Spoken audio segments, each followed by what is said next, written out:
Vance always says, when we fight, when we fight, when we fight. Thank you. God bless. All right, folks, we are now going back to the biggest watch party of the evening in St. Paul, Minnesota, where Lieutenant Governor Peggy Flanagan and some of the governor's friends are going to speak with us. Hi, Lieutenant Governor.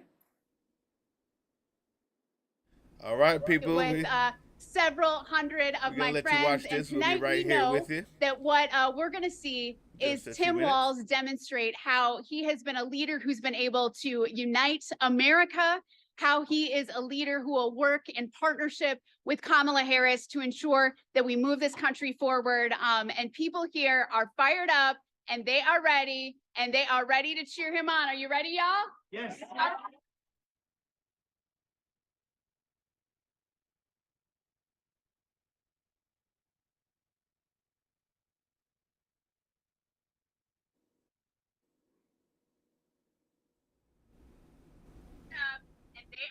I'm here. They are ready to cheer him on. Are you ready, y'all?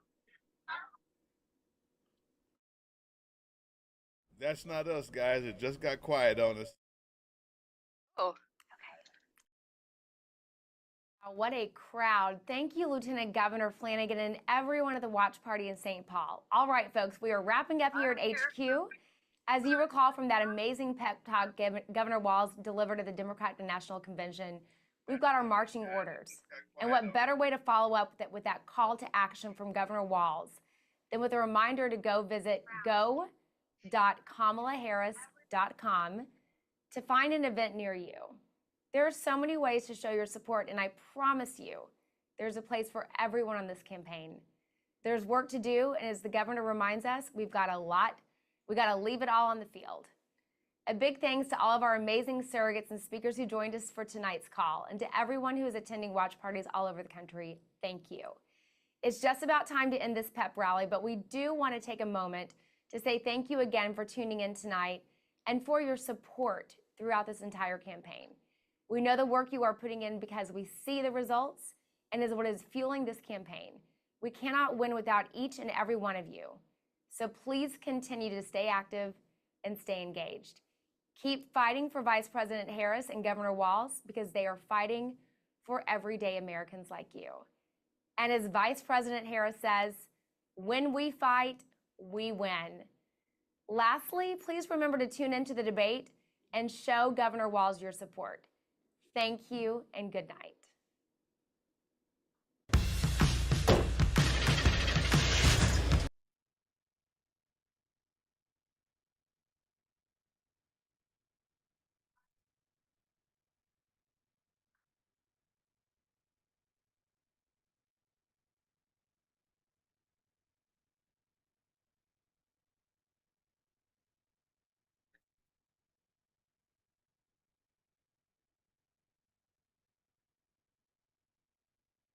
Everybody can get the opportunity to thrive. So come here, take a look at this. I'll show you how this thing works. It's fascinating how the cruise control works on these old vehicles.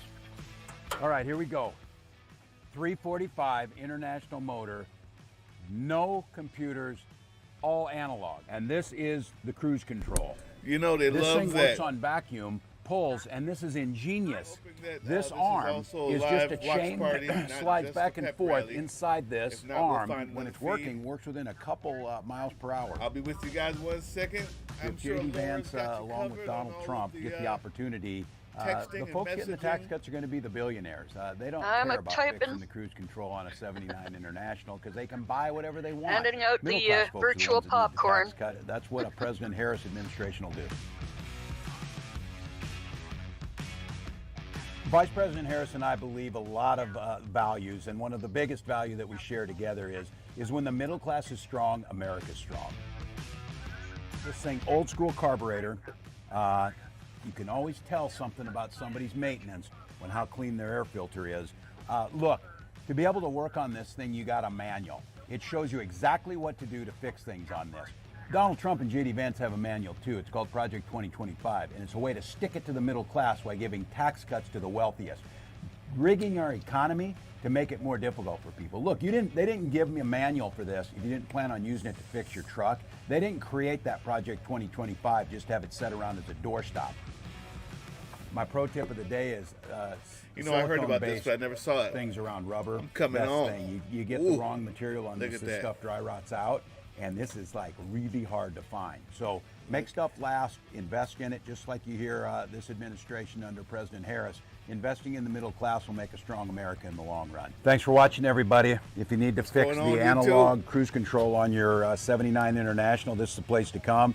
And if you want to know what investing in the middle class in a strong America looks like, follow the Harris Walz campaign for more. Hey, Bruce. How's it going? It's good. It's good. You had another rush around day. Yes. You were always rushing around. I'm a busy guy out here. A busy guy. I do this for you, YouTube. I do this for you. Listen, if you're here, thank you so much. We appreciate you being here. We've been doing a lot of lives lately because it is debate season. It is that time. It's election season. Go check out your registration. In Georgia, you only have until the 7th to register, and then it's done. So if you're not registered, if you need a reminder, here it is. Now, we're hoping that this feed will also show the live, the actual debate, because it said pep rally, right, and watch party. So we're hoping that we'll be able to watch it with all of her fans and everything like that. If not, we'll find another feed immediately. No worries. But I wanted to say welcome. And I wanted to introduce my illustrious, illuminated, intelligent, and well-informed co-host, Laura Malcolm. What's going on? Oh, jeez. Hard to live up to that sometimes. It's all an act. Just act like you know. That's okay. Yeah. All right. Yes. Well, I know I am illuminated. That's about it. You look illuminated. That's a fact. I had a day today. Mom and I went out to the post office and came home with a kitten. Oh, another one. Yeah. Well, we're looking for the owner. It seems really well cared for. Just seems lost. Followed someone there and then didn't know what to do. So we're little baby? Yeah, about 3-4 months. Yeah. Okay. Oh, excuse me. I had to sneeze there. Wait a minute. Hold on. Oh, the sneezes interrupt us. Oh my goodness. Just at the right time. All right, here we go. Yeah, so I like how much you love the animals. It says a lot about you. It says a lot about you when you love the animals. Unlike these GOP people who are hitting dogs with shovels, shooting them and put it in books like it's a sign of strength. It's all a one big cover, right? It's all one big show, and that's what I expect to see from JD Vance tonight. If it goes anything like I'm thinking it's gonna go, the biggest actor with the darkest eyeliner is going to come face to face with the most down to earth, realist coach soldier that he will not be able to rattle or talk around, or when you get around someone real, those who know, the fake people start to crumble, right? When you get around somebody that real and down to earth. And so I'm expecting to see a slow decline into anxiety from the couch effer. Once he has to sit there look a real person in the face who's not there for a $1 billion donor, and who's not there for an orange god king, and who's not there for any other reason than to continue his service, right? That's what I expect to see. I also expect him to double down on all of the lies, and I think it's going to be a sight to behold, because there will be no fact checking by ABC, unfortunately, because that's what they do for access and to get their money from the 2 4-minute commercials that we're going to be watching during this 90-minute debate. They thought that in order to get that access, it was that important to not fact check while this guy lies about immigrants, while this guy lies about Biden and him not coming through for the hurricane victim. The amount of lies that we're going to hear will be outstanding, but hopefully Walz will be able to take it to him. What do you think, Laura? Right. Walz will bring it back to the human people he's hurting. Yep. The babies he's hurting with this stupid pursuit of this talking point, this refusal to back down, despite the lawsuits that are piling up around him already. You're not a real Trump. You're not a real Trump personnel until you're getting sued and charged. Apparently. Yeah. As you said, he's one of the big boys now. So let's hope that this thing. Let's see. Debate watch party. I really hope that they show the debate on this feed, because I didn't want to give ABC anything for what they're doing, to this country. What a debacle that you have one party in this country who's not only filled to the brim, who's not only jumped in a pool of lies, but the type of lies that are hurting and destroying other people's lives, and the fact that they're running for the top office in America, and you take it upon yourself and you think it's okay to say we're not going to fact check. We don't have any place here. Our job here is to hold a microphone. All of us went to journalism school, paid hundreds of thousands of dollars to graduate with a degree, so we could hold and grip a microphone perfectly. That's it. Your job is to hold up a microphone. It's hard to believe. What exactly are they supposed to be moderating if all they're doing is asking a question? Yeah, you're not moderating anything. You could phone it in. Yeah. You could phone it in, literally. At this point, everybody could phone it in. What's going on the chat stream? Well, since I we had some people hanging out in the warm-up room. We had Gloria checking in. We have somebody, Darwin Awards Earth was upset about the use of that piece of art in our thumbnail. Oh, yeah, we got to put that in there. For those who don't know, an artist put this up, and they'll be moving. If you see it on the screen, an artist put this up in Las Vegas. It's a marionette. And I need you to understand that the symbolism here is the king has no clothes. Yeah. So yeah, we use that because art is a great way to bring reality and to say things that people don't normally understand if it's just told to them regularly. It means a lot more when you look at it. The king has no clothes. Who tonight is willing to say it?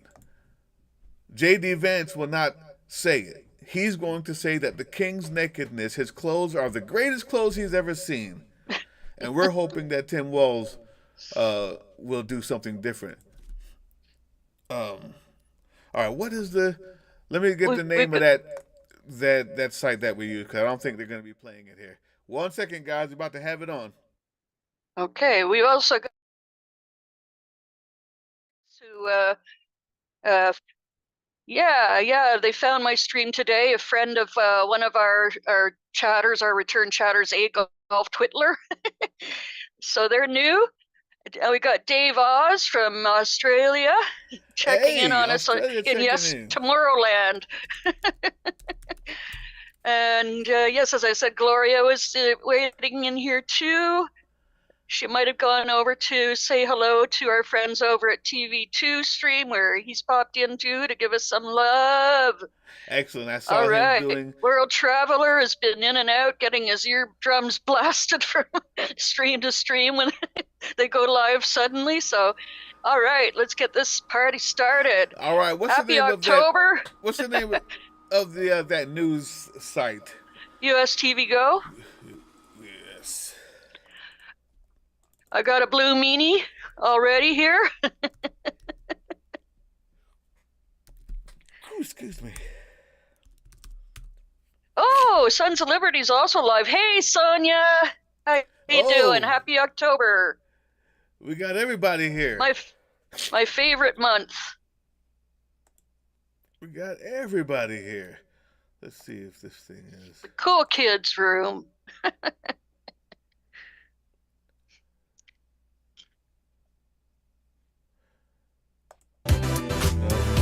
Watch party is done. And happy 100th birthday to Jimmy Carter. Yes, indeed. You know, even as a Canadian, I never understood why he was so disliked.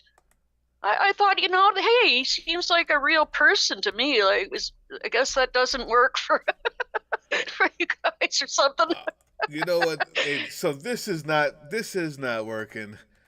I need to. No. Yeah, dang sorry it. guys. We had a different feed. We were hoping to get it from the Kamala feed. Just give us 1 second. Oh man. Yeah. There's been a few ghosts in the machines for a few people the last few days, and I'm really hoping that a lot of people aren't knocked off by this Helen. I know in North Carolina they've got horrendous destruction. It'll take a long time to rebuild, but I know a person or two there around there, and they, you know, they're devastated, but they're hanging in there. At least my friend has power for now. So you say US TV Macaroni. Go? Is it US on? Yeah. Is it on TV? Oh, on. Oh Lord, here, hang on. Yeah, TV on. TV on. No. .us.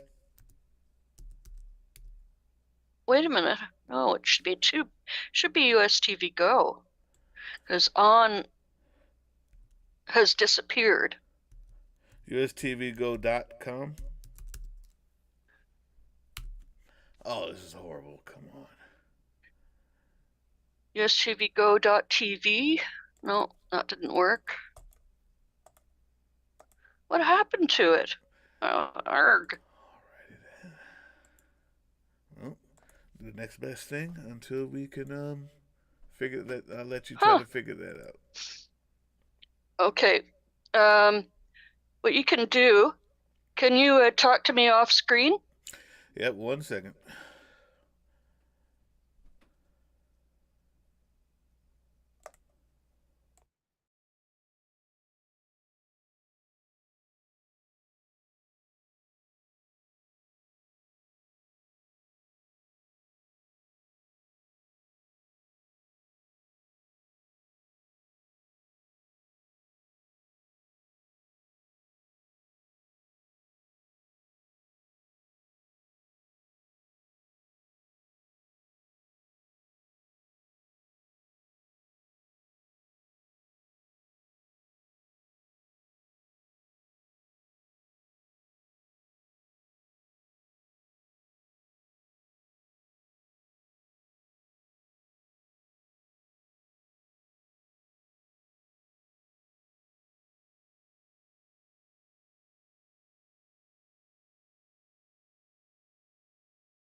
We're going to begin tonight with the Middle East. Margaret, thank you.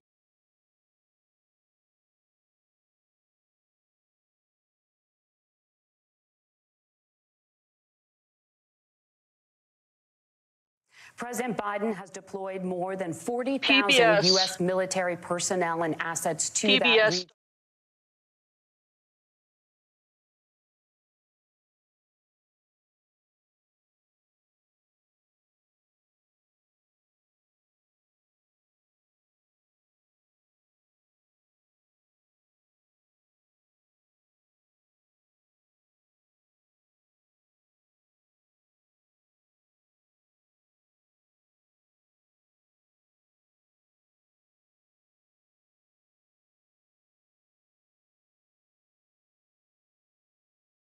Walz just accused Donald Trump of being an agent of chaos. Donald Trump actually delivered stability in the world, and he did it by establishing effective deterrence. Gremlins. People were afraid of stepping out of line.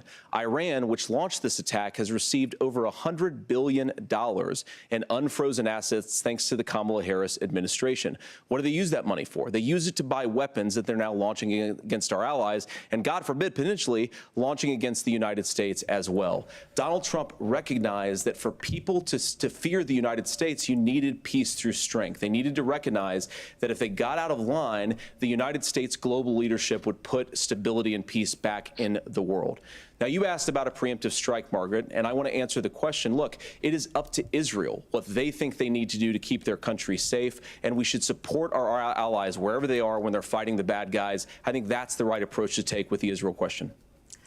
Thank you, Senator. Governor Walz, do you care to respond to any of the allegations? Well, look, Donald Trump was in office. We'll sometimes hear a revisionist history, but when Donald Trump was in office, it was Donald Trump who we had a coalition of nations that had boxed Iran's nuclear program in, the inability to advance it.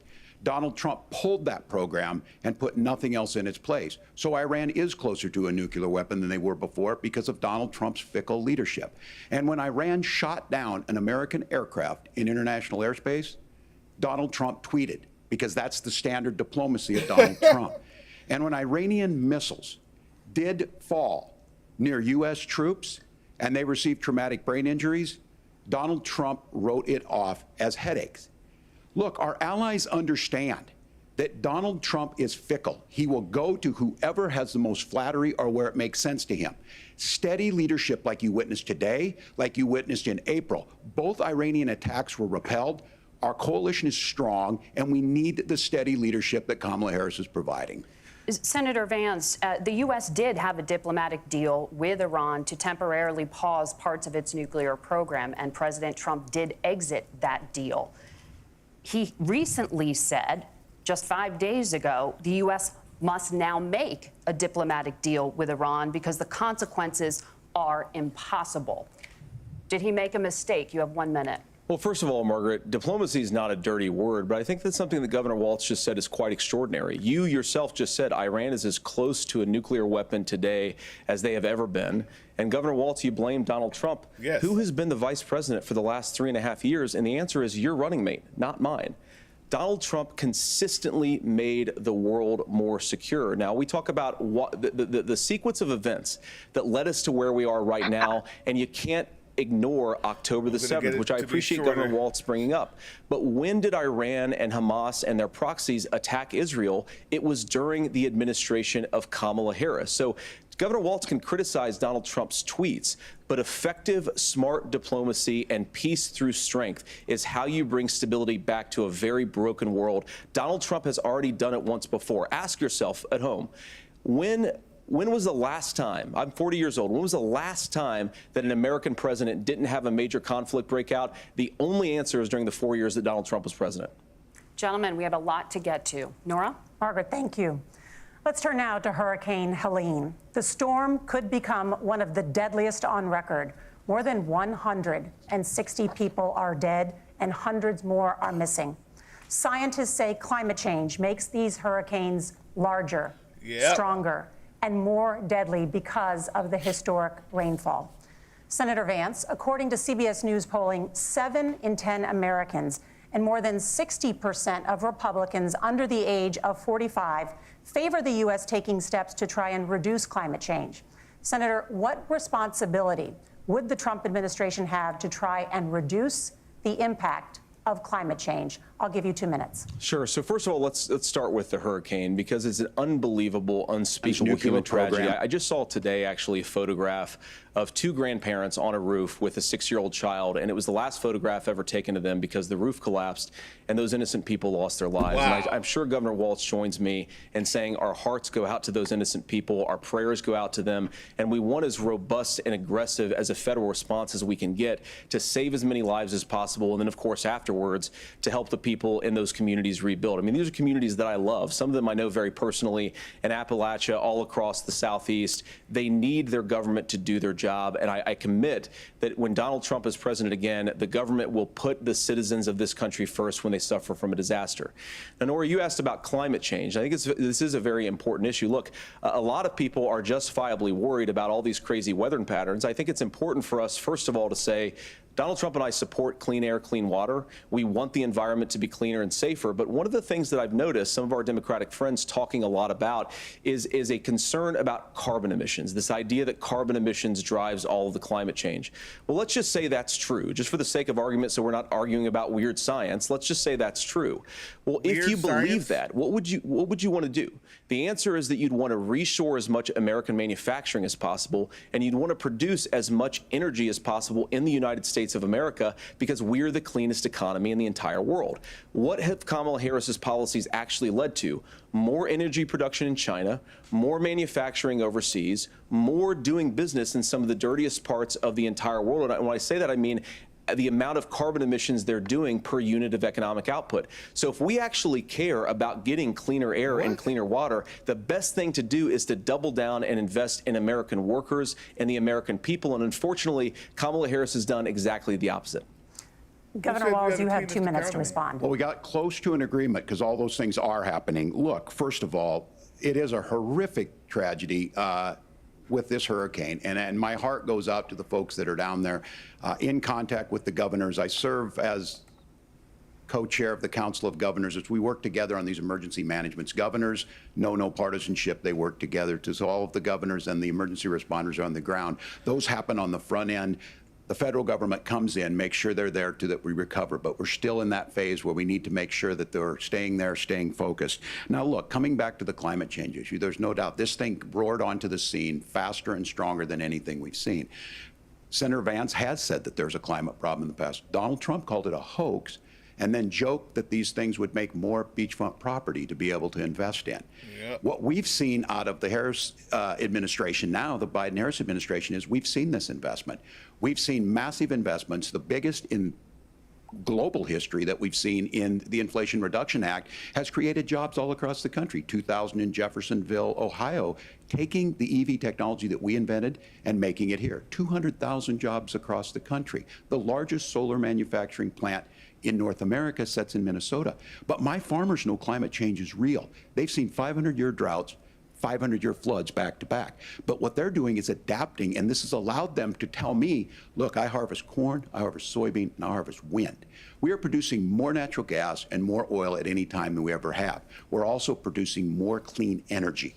So the solution for us is to continue to move forward, that climate change is real.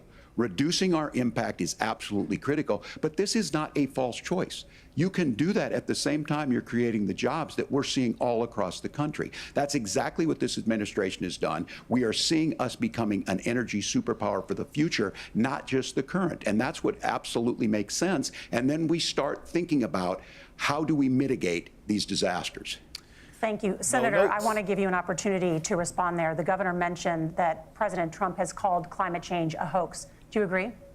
Well, look, what the president has said is that if the Democrats, in particular Kamala Harris and her leadership, if they really believe that climate change is serious, what they would be doing is more manufacturing and more energy production in the United States of America, and that's not what they're doing. So clearly Kamala Harris herself doesn't believe her own rhetoric on this. If she did, she would actually agree with Donald Trump's energy policies. Now, something Governor Walz said I think is important to touch upon, because when we talk about clean energy, I think that's a slogan that often the Democrats Democrats will use here. And I'm talking, of course, about the Democratic leadership. And the real issue is that if you're spending hundreds of millions or even billions of dollars of American taxpayer money on solar panels that are made in China, number one, you're going to make the economy dirtier. We should be making more of those solar panels here in the United States of America. Some of them are, Tim, but a lot of them are being made overseas in China, especially the components that go into those solar panels. So if you really want to make the environment cleaner, you've got to invest in more energy production. We haven't built a nuclear facility, I think, one in the past 40 years. Natural gas, we got to invest more in it.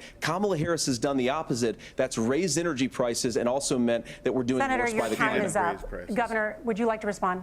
Well, look, we're producing more natural gas than we ever have. There's no moratorium on that. We're producing more oil. But the folks know, and like I said again, these are not liberal folks. These are not folks that are Green New Deal folks. These are farmers that have been drought one year, massive flooding the next year. They understand that it makes sense. Look, our #1 export cannot be topsoil from erosion from these massive storms. We saw it in Minnesota this summer. And thinking about how do we respond to that, we're thinking ahead on this. And what Kamala Harris has been able to do in Minnesota, we're starting to weatherproof some of these things. The infrastructure law that was passed allows us to think about mitigation in the future. How do we make sure that we're protecting by burying our power lines? How do we make sure that we're protecting lakefronts and things that we're seeing more and more of? But to call it a hoax and to take the oil company executives to Mar-a-Lago, say, give me money for my campaign, and I'll let you do whatever you want. We can be smarter about that, and an all-above energy policy is exactly what she's doing, creating those jobs right here. Governor, your time is up. The overwhelming consensus among scientists is that the Earth's climate is warming at an unprecedented rate. Margaret? Thank you, Nora. We're going to turn now to immigration. The crisis at the U.S.-Mexico border consistently ranks as one of the top issues for American voters. Senator Vance, your campaign is pledging to carry out the largest mass deportation plan in American history and to use the U.S. military to do so. Could you be more specific about exactly how this will work? For example, would you deport parents who have entered the U.S. illegally and separate them from any of their children who were born on U.S. soil? You have 2 minutes. So first of all, Margaret, before we talk about deportations, we have to stop the bleeding. We have a historic immigration crisis because Kamala Harris started and said that she wanted to undo all of Donald Trump's border policies. 94 executive orders suspending deportations, decriminalizing illegal aliens, massively increasing the asylum fraud that exists in our system. That has opened the floodgates. And what it's meant is that a lot of fentanyl is coming into our country. I had a mother who struggled with opioid addiction and has gotten clean. I don't want people who are struggling with addiction to be deprived of their second chance because Kamala Harris let in fentanyl into our communities at record levels. So you've got to stop the bleeding. You've got to re-implement Donald Trump's border policies, build the wall, re-implement deportations. And that gets me to your point, Margaret, about what do we actually do? So we've got 25 million illegal aliens who are here in the country. What do we do with them? I think the first thing that we do is we start with the criminal migrants. About 1 million of those people have committed some form of crime in addition to crossing the border illegally. I think you start with deportations on those folks. And then I think you make it harder for illegal aliens to undercut the wages of American workers. A lot of people will go home if they can't work for less than minimum wage in our own country. And by the way, that'll be really good for our workers who just want to earn a fair wage for doing a good day's work. And the final point, Margaret, is you ask about family separation. Right now in this country, Margaret, we have 320,000 Every time children he says Margaret, I want to punch him. Homeland Security has effectively lost. Some of them have been sex trafficked. Some of them hopefully are at homes with their families. Some of them have been used as drug trafficking mules. The real family separation policy in this country is unfortunately Kamala Harris's wide open southern border. And I'd ask my fellow Americans to remember when she came into office, she said she was going to do this. Real leadership would be saying, you know what, I screwed up. We're going to go back to Donald Trump's border policies. I wish that she would do that. It would be good for all of us. Separation. Wow. Governor, please. Do you care to respond to any of those specific allegations, including that the vice president is, quote, letting in fentanyl and using kids as drug mules, among other things regarding children. The drug mule is not true, but I will say about the fentanyl, because this is a crisis of this, the opioid crisis. And the good news on this is the last 12 months saw the largest decrease in opioid deaths in our nation's history. 30% decrease in Ohio, but there's still more work to do. But let's go back to this on immigration. Kamala Harris was the Attorney General of the largest state and a border state in California. She's the only person in this race who prosecuted transnational gangs for human trafficking and drug interventions. But look, we all want to solve this. Most of us want to solve this, and that is the United States Congress. That's the Border Patrol agents. That's the Chamber of Commerce. That's most Americans out here. That's why we had the fairest and the toughest bill on immigration that this nation's seen. It was crafted by a conservative senator from Oklahoma, James Lankford. I know him. He's super conservative, but he's a man of principle, wants to get it done. Democrats and Republicans worked on this piece of legislation. The Border Patrol said, this is what we need in here. These are the experts. And the Chamber of Commerce and the Wall Street Journal said, pass this thing. Kamala Harris helped get there. 1,500 new border agents, detection for drugs, DOJ money to speed up these the adjudications on this, just what America wants. But as soon as I was getting ready to pass and actually tackle this, Donald Trump said no, told them to vote against it because it gives him a campaign issue. It gives him to, what would Donald Trump talk about if we actually did some of these things? And they need to be done by the legislature. You can't just do this through the executive branch. So look, we have the options to do this. Donald Trump had 4 years. He had 4 years to do this. And he promised you, America, how easy it would be. I'll build you a big, beautiful wall, and Mexico will pay for it. Less than 2% of that wall got built, and Mexico didn't pay a dime. But here we are again, 9 years after he came down that escalator, dehumanizing people and telling them what he was going to do. As far as the deportation plan, at one point, Senator Vance said it was so unworkable to be laughable. So that's where we're at. Pass the bill, she'll sign it. Governor, your time is up. Senator, the question was, will you separate parents from their children, even if their kids are U.S. citizens? You have 1 minute.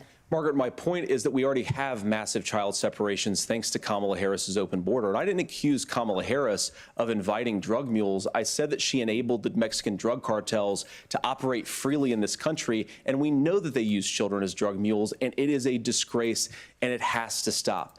Look, I think what Tim said just doesn't pass the smell test. For 3 years, Kamala Harris went out bragging that she was going to undo Donald Trump's border policy. She did exactly that. We had a record number of illegal crossings. We had a record number of fentanyl coming into our country. And now that she's running for president, or a few months before, she says that somehow she got religion and cared a lot about a piece of legislation. The only thing that she did when she became the vice president, when she became the appointed border czar, was to undo 94 Donald Trump executive actions that opened the border. This problem is leading to massive problems in the United States of America. Parents who can't afford health care, schools that are overwhelmed. It's got to stop, and it will when Donald Trump is president again. Senator, your time is up. Governor, what about our CBS News polling, which does show that a majority of Americans, more than 50%, support mass deportation? I got facts for you guys. Look, as soon as we get a chance. We fix this issue with a bill that is necessary, but the issue on this is what happens when you don't want to solve it. You demonize it. And we saw this, and Senator Vance, and it surprises me on this, talking about and saying, I will create stories to bring attention to this. That vilified a large number of people who were here legally in the community of Springfield.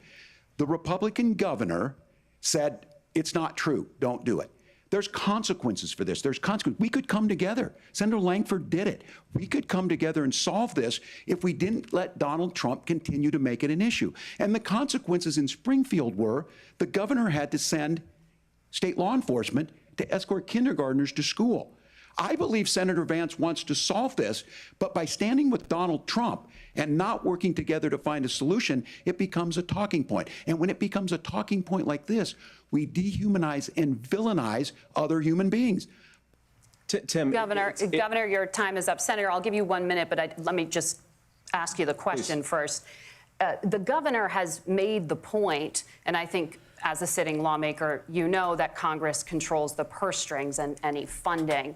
So you have said repeatedly that Donald Trump would, through executive action, solve this. Do you disagree that Congress controls the purse strings and would need to support many of the changes that you would actually want to implement? You have 1 minute. Look, Margaret, first of all, the gross majority of what we need to do at the southern border is just empowering law enforcement to do their job. I've been to the southern border more than our borders are. Kamala Harris has been, and it's actually heartbreaking because the Border Patrol agents, they just want to be empowered to do their job. Of course, additional resources would help, but most of this is about the president and the vice president empowering our law enforcement to say, if you try to come across the border illegally, you've got to stay in Mexico, you've got to go back through proper channels.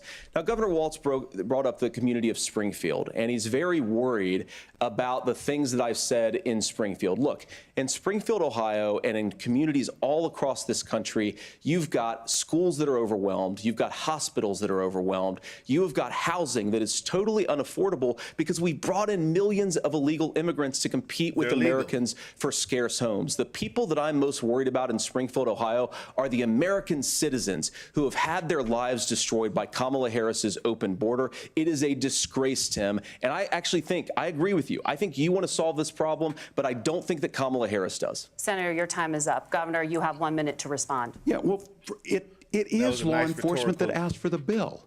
They helped craft it. They're the ones that supported it. That's because they know we need to do this. Look, this issue of continuing to bring this up, of not dealing with it, of blaming migrants for everything. On housing, we could talk a little bit about Wall Street speculators buying up housing and making them less affordable, but it becomes a blame. Look, this bill also gives the money necessary to adjudicate. I agree, it should not take 7 years for an asylum claim to be done. This bill gets it done in 90 days. Then you start to make a difference in this, and you start to adhere to what we know, American principles. Look, I don't talk about my faith a lot, but Matthew 25:40 talks about, to the least amongst us you do unto me. I think that's true of most Americans. They simply want order to it. This bill does it. It's funded. It's supported by the people who do it. And it lets us keep our dignity about how we treat other people. Thank you, Governor. And just to clarify for our viewers, Springfield, Ohio does have a large number of Haitian migrants who have legal status, temporary protected. Well, Margaret, but thank you, Senator. We have so much to get to. Margaret, I think it's important because we're going to turn now to the economy. Thank you, Margaret. The rules were that you guys weren't going to fact check, and since you're fact checking me, I think it's important to say what's actually going on. So there's an application called the CBP One app, where you can go on as an illegal migrant, apply for asylum or apply for parole, and be granted legal status at the wave of a Kamala Harris open border wand. So that is not a person coming in, applying for a green card and waiting for 10 years. That is the facilitation of illegal immigration, Margaret, by our own Thank you, Senator, for describing the legal process. We have so much to get to, Senator. Those laws have been on the books since 1990. Thank you, gentlemen. We want to have... I'm liking Margaret. It's something that Kamala Harris created, Margaret. Gentlemen, the audience can't hear you because your mics are cut. We have so much we want to get to. Thank you for explaining the legal process. Nora. Thank you, Margaret. The economy is a top concern for voters. Each of your campaigns has released an economic plan, so let's talk about the specifics. Governor Walz, Vice President Harris unveiled a plan that includes billions in tax credits for manufacturing, housing, and a renewed child tax credit. The Wharton School says your proposals will increase the nation's deficit by $1.2 trillion. How would you pay for that without ballooning the deficit? Governor, I'll give you 2 minutes. Yeah, thank you. And Kamala Harris and I do believe in the middle class because that's where we come from. We both grew up in that. We understand. So those of you out there listening tonight, you're hearing a lot of stuff back and forth, and it's good. It's healthy. That's what this is supposed to happen. You should be listening. How's this going to impact me?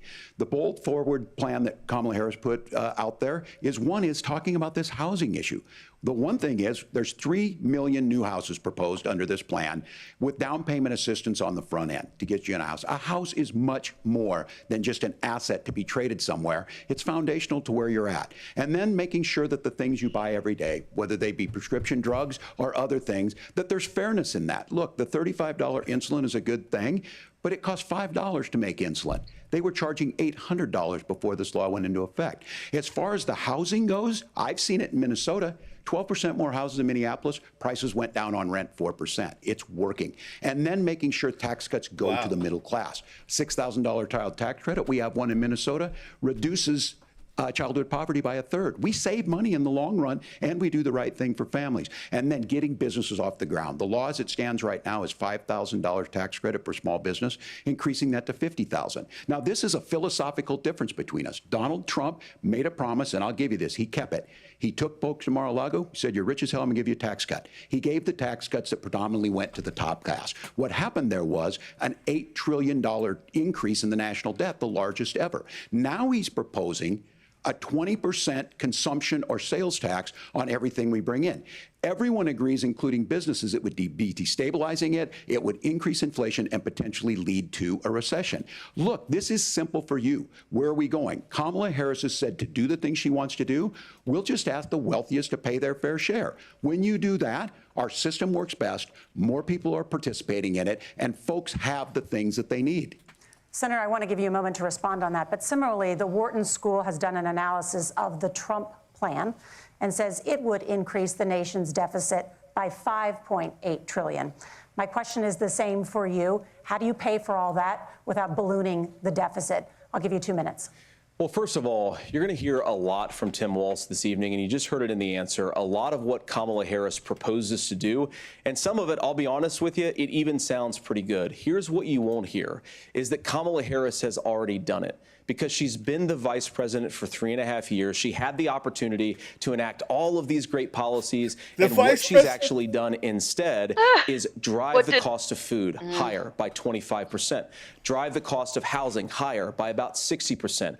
Open the American southern border and make middle-class life unaffordable for a large number of Americans. If Kamala Harris has such great plans for how to address middle-class problems, then she ought to do them now. Not when asking for a promotion, but in the job the American people gave her 3.5 years ago. And the fact that she isn't tells you a lot about how much you can trust her actual plans. Now, Donald Trump's economic plan is not just a plan, but it's also a record. A lot of those same economists attack Donald Trump's plans, and they have PhDs, but they don't have common sense and they don't have wisdom. Because Donald Trump's economic policies delivered the highest take-home pay in a generation in this country, 1.5% inflation, and to boot, peace and security all over the world. So when people say that Donald Trump's economic plan doesn't make sense, I say look at the record. He delivered rising take-home pay for American workers. Now, Tim admirably admits that they want to undo the Trump tax cuts. But if you look at what was so different about Donald Trump's tax cuts, even from previous Republican tax cut plans, is that a lot of those resources went to giving more take-home pay to middle-class and working-class Americans. It was passed in 2017, and you saw an American economic boom unlike we've seen in a generation in this country. That is a record that I'm proud to run on, and we're going to get back to that common sense wisdom so that you can afford to live the American dream again. I know a lot of you are struggling. I know a lot of you are worried about paying the bills. It's going to stop when Donald Trump brings back common sense to this country. Governor, do you want to respond to that? What has Kamala Harris done for the middle class? Yeah, well, Kamala Harris's day one was Donald Trump's failure on COVID that led to the collapse of our economy. We were already before COVID in a manufacturing recession, but 10 million people out of work, largest percentage since the Great Depression. 9 million jobs closed on that. That was day one. Whether it was the Infrastructure Act or other things we moved. Now, you made a question about experts, said this. I've made a note of this. Economists can't be trusted. Science can't be trusted. National security folks can't be trusted.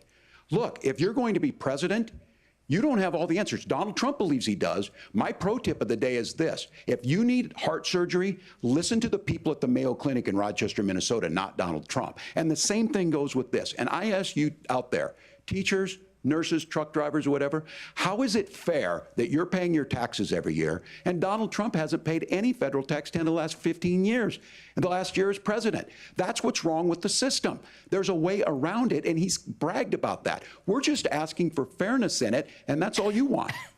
You have a minute. Governor, you say trust the experts. But those same experts for 40 years said that if we shipped our manufacturing base off to China, we'd get cheaper goods. They lied about that. They said if we shipped our industrial base off to other countries, to Mexico and elsewhere, it would make the middle class stronger. They were wrong about that. They were wrong about the idea that if we made America less self-reliant, less productive in our own nation, that it would somehow make us better off, and they were wrong about it. And for the first time in a generation, Donald Trump had the wisdom and the courage to say to that bipartisan consensus, we're not doing it anymore. We're bringing American manufacturing back. We're unleashing American energy. We're going to make more of our own stuff. And this isn't just an economic issue.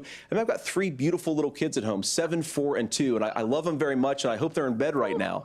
But look, so many of the drugs, the pharmaceuticals that we put in the bodies of our children are manufactured by nations that hate us. He's doing a good job, but we can't lie, Laura. To stop, and we're not going to stop it by listening to experts. We're going to stop it by listening to common sense wisdom, which is what Donald Trump governed on. Senator, your time is up. Governor Walz, can you address that? I mean, voters say they trust Donald Trump on the economy more. Why? Well, if you're listening tonight and you want billionaires to get tax cuts, you heard what the numbers were. Look, I'm a union guy on this. I'm not a guy who wanted to ship things overseas, but I understand that, look, we produce soybeans and corn. We need to have fair trading partners. That's something that we believe in. I think the thing that most concerns me on this is Donald Trump was the guy who created the largest trade deficit in American history with China. So the rhetoric is good. Much of what the senator said right there, I'm in agreement with him on this. I watched it happen too. I watched it to my communities, and we talked about that. But we had people undercutting the right to collectively bargain. We had right to work states made it more difficult. We had companies that were willing to ship it over, and we saw people profit. Folks that are venture capital in some cases, putting money into companies that were overseas. We're in agreement that we bring those home. The issue is Donald Trump is talking about it. Kamala Harris has a record, 250,000 more manufacturing jobs just out of the IRA. May I respond to that? Yes. So appreciate that. So if you notice, what Governor Walz just did is he said, first of all, Donald Trump has to listen to the experts. And then when he acknowledged that the experts screwed up, he said, well, Donald Trump didn't do nearly as good of a job as the statistics show that he did. So what Tim Walz is doing, and I honestly, Tim, I think you got a tough job here, because you've got to play whack-a-mole. You've got to pretend that Donald Trump didn't deliver rising take-home pay, which of course he did. You've got to pretend that Donald Trump didn't deliver lower inflation, which of course he did. And then you simultaneously got to defend Kamala Harris's atrocious economic record, which has made gas, groceries, and housing unaffordable for American citizens. I was raised by a woman who would sometimes go into medical debt so that she could put food on the table in our household. I know what it's like to not be able to afford the things that you need to afford. We can do so much better. To all of you watching, we can get back to an America that's affordable again. We just got to get back to common sense economic principles. I hope we have a conversation on health care then. Senator, Governor. Please. Thank you. Margaret? We have a lot to get to ahead, gentlemen, on many topics. But right now, I want to talk about personal qualifications. The vice president is often the last voice the president hears before making consequential decisions. We want to ask you about your leadership qualities. Governor Walz, you said you were in Hong Kong during the deadly Tiananmen Square protests in the spring of 1989. But Minnesota Public Radio and other media outlets are reporting that you actually didn't travel to Asia until August of that year. Can you explain that discrepancy? Yeah, well, and to the folks out there who didn't get at the top of this, look, I grew up in small rural Nebraska, town of 400, town that you rode your bike with your buddies till the streetlights come on, and I'm proud of that service. I joined the National Guard at 17, worked on family farms, and then I used the GI Bill to become a teacher, passionate about it, a young teacher. My first year out, I got the opportunity in the summer of '89 to travel to China. 35 years ago, be able to do that. I came back home and then started a program to take young people there. We would take basketball teams, we would take baseball teams, we would take dancers, and we would go back and forth to China. The issue for that was to try and learn. Now look, my community knows who I am. They saw where I was at. Look, I will be the first to tell you, I have poured my heart into my community. I've tried to do the best I can, but I've not been perfect. And I'm a knucklehead at times, but it's always been about that. Those same people elected me to Congress for 12 years. And in Congress, I was one of the most bipartisan people, working on things like farm bills that we got done, working on veterans benefits. And then the people of Minnesota were able to elect me to governor twice. So look, my commitment has been from the beginning to make sure that I'm there for the people, to make sure that I get this right. I will say more than anything, many times I will talk a lot, I will get caught up in the rhetoric, but being there, the impact it made, the difference it made in my life, I learned a lot about China. I hear the critiques of this. I would make the case that Donald Trump should have come on one of those trips with us. I guarantee you he wouldn't be praising Xi Jinping about COVID, and I guarantee you he wouldn't start a trade war that he ends up losing. So this is about trying to understand the world. It's about trying to do the best you can for your community, and then it's putting yourself out there and letting your folks understand what it is. My commitment, whether it be through teaching, which I was good at, or whether it was being a good soldier or was being a good member of Congress, those are the things that I think are the values that people care about. Governor, just to follow up on that, the question was, can you explain the discrepancy? All I said on this is I got there that summer and misspoke on this. So I will just, that's what I've said. So I was in Hong Kong and China during the democracy protests went in. And from that, I learned a lot of what needed to be in governance. Thank you, Governor. Senator Vance, in 2016, you called your running mate Donald Trump unfit for the nation's highest office, and you said he could be America's Hitler. I know you've been asked many times, and you've said you regret those comments and explained you then voted for Donald Trump in 2020. But the Washington Post reported new messages last week in which you also disparaged Trump's economic record while he was president, writing to someone in 2020, quote, Trump thoroughly failed to deliver his economic populism. You're now his running mate, and you've shifted many of your policy stances to align with his. Take it back, Laura. If you become vice president, why should Americans trust that you will give Donald Trump the advice he needs to hear and not just the advice he wants to hear? You have 2 minutes. Well, first of all, Margaret, because I've always been open. And sometimes, of course, I've disagreed with the president, but I've also been extremely open about the fact that I was wrong about Donald Trump. I was wrong, first of all, because I believed some of the media stories that turned out to be dishonest fabrications of his record. But most importantly, Donald Trump delivered for the American people. Rising wages, rising take-home pay, an economy that worked for normal Americans, a secure southern border, a lot of things, frankly, that I didn't think he'd be able to deliver on. And yeah, when you screw up, when you misspeak, when you get something wrong and you change your mind, you ought to be honest with the American people about it. It's one of the reasons, Margaret, why I've done so many interviews is because I think it's important to actually explain to the American people where I come down on the issues and what changed. Now, you pointed out to messages from 2020. Margaret, I've been extremely consistent that I think there were a lot of things that we could have done better in the Trump administration the first round if Congress was doing its job. I strongly believe, and I've been a United States Senator, that Congress is not just a high-class debating society. It's not just a forum for senators and congressmen to whine about problems. It's a forum to govern. So there were a lot of things on the border, on tariffs, for example, where I think that we could have done so much more if the Republican Congress and the Democrats in Congress had been a little bit better about how they govern the country. They were so obsessed with impeaching Donald Trump, they couldn't actually govern. And I want to talk about this tariff issue in particular, Margaret, because Tim just accused this of being a national sales tax. Look, the one thing, and you're probably surprised to hear me praising Joe Biden, but the one thing that Joe Biden did is he continued some of the Trump tariffs that protected American manufacturing jobs. And it's the one issue, the most pro-worker part of the Biden administration, it's the one issue where Kamala Harris has run away from Joe Biden's record. Think about this. If you're trying to employ slave laborers in China at $3 a day, you're going to do that and undercut the wages of American workers unless our country stands up for itself and says you're not accessing our markets unless you're paying middle-class Americans a fair wage. Senator, your time is up. Nora? Thank you. Now to the issue of reproductive rights. Governor Walz, after Roe versus Wade was overturned, you signed a bill into law that made Minnesota one of the least restrictive states in the nation when it comes to abortion. Former President Trump said in the last debate that you believe abortion, quote, in the 9th month is absolutely fine. Yes or no? Is that what you support? I'll give you 2 minutes. That's not what the bill says, but look, this issue is what's on everyone's mind. Donald Trump put this all into motion.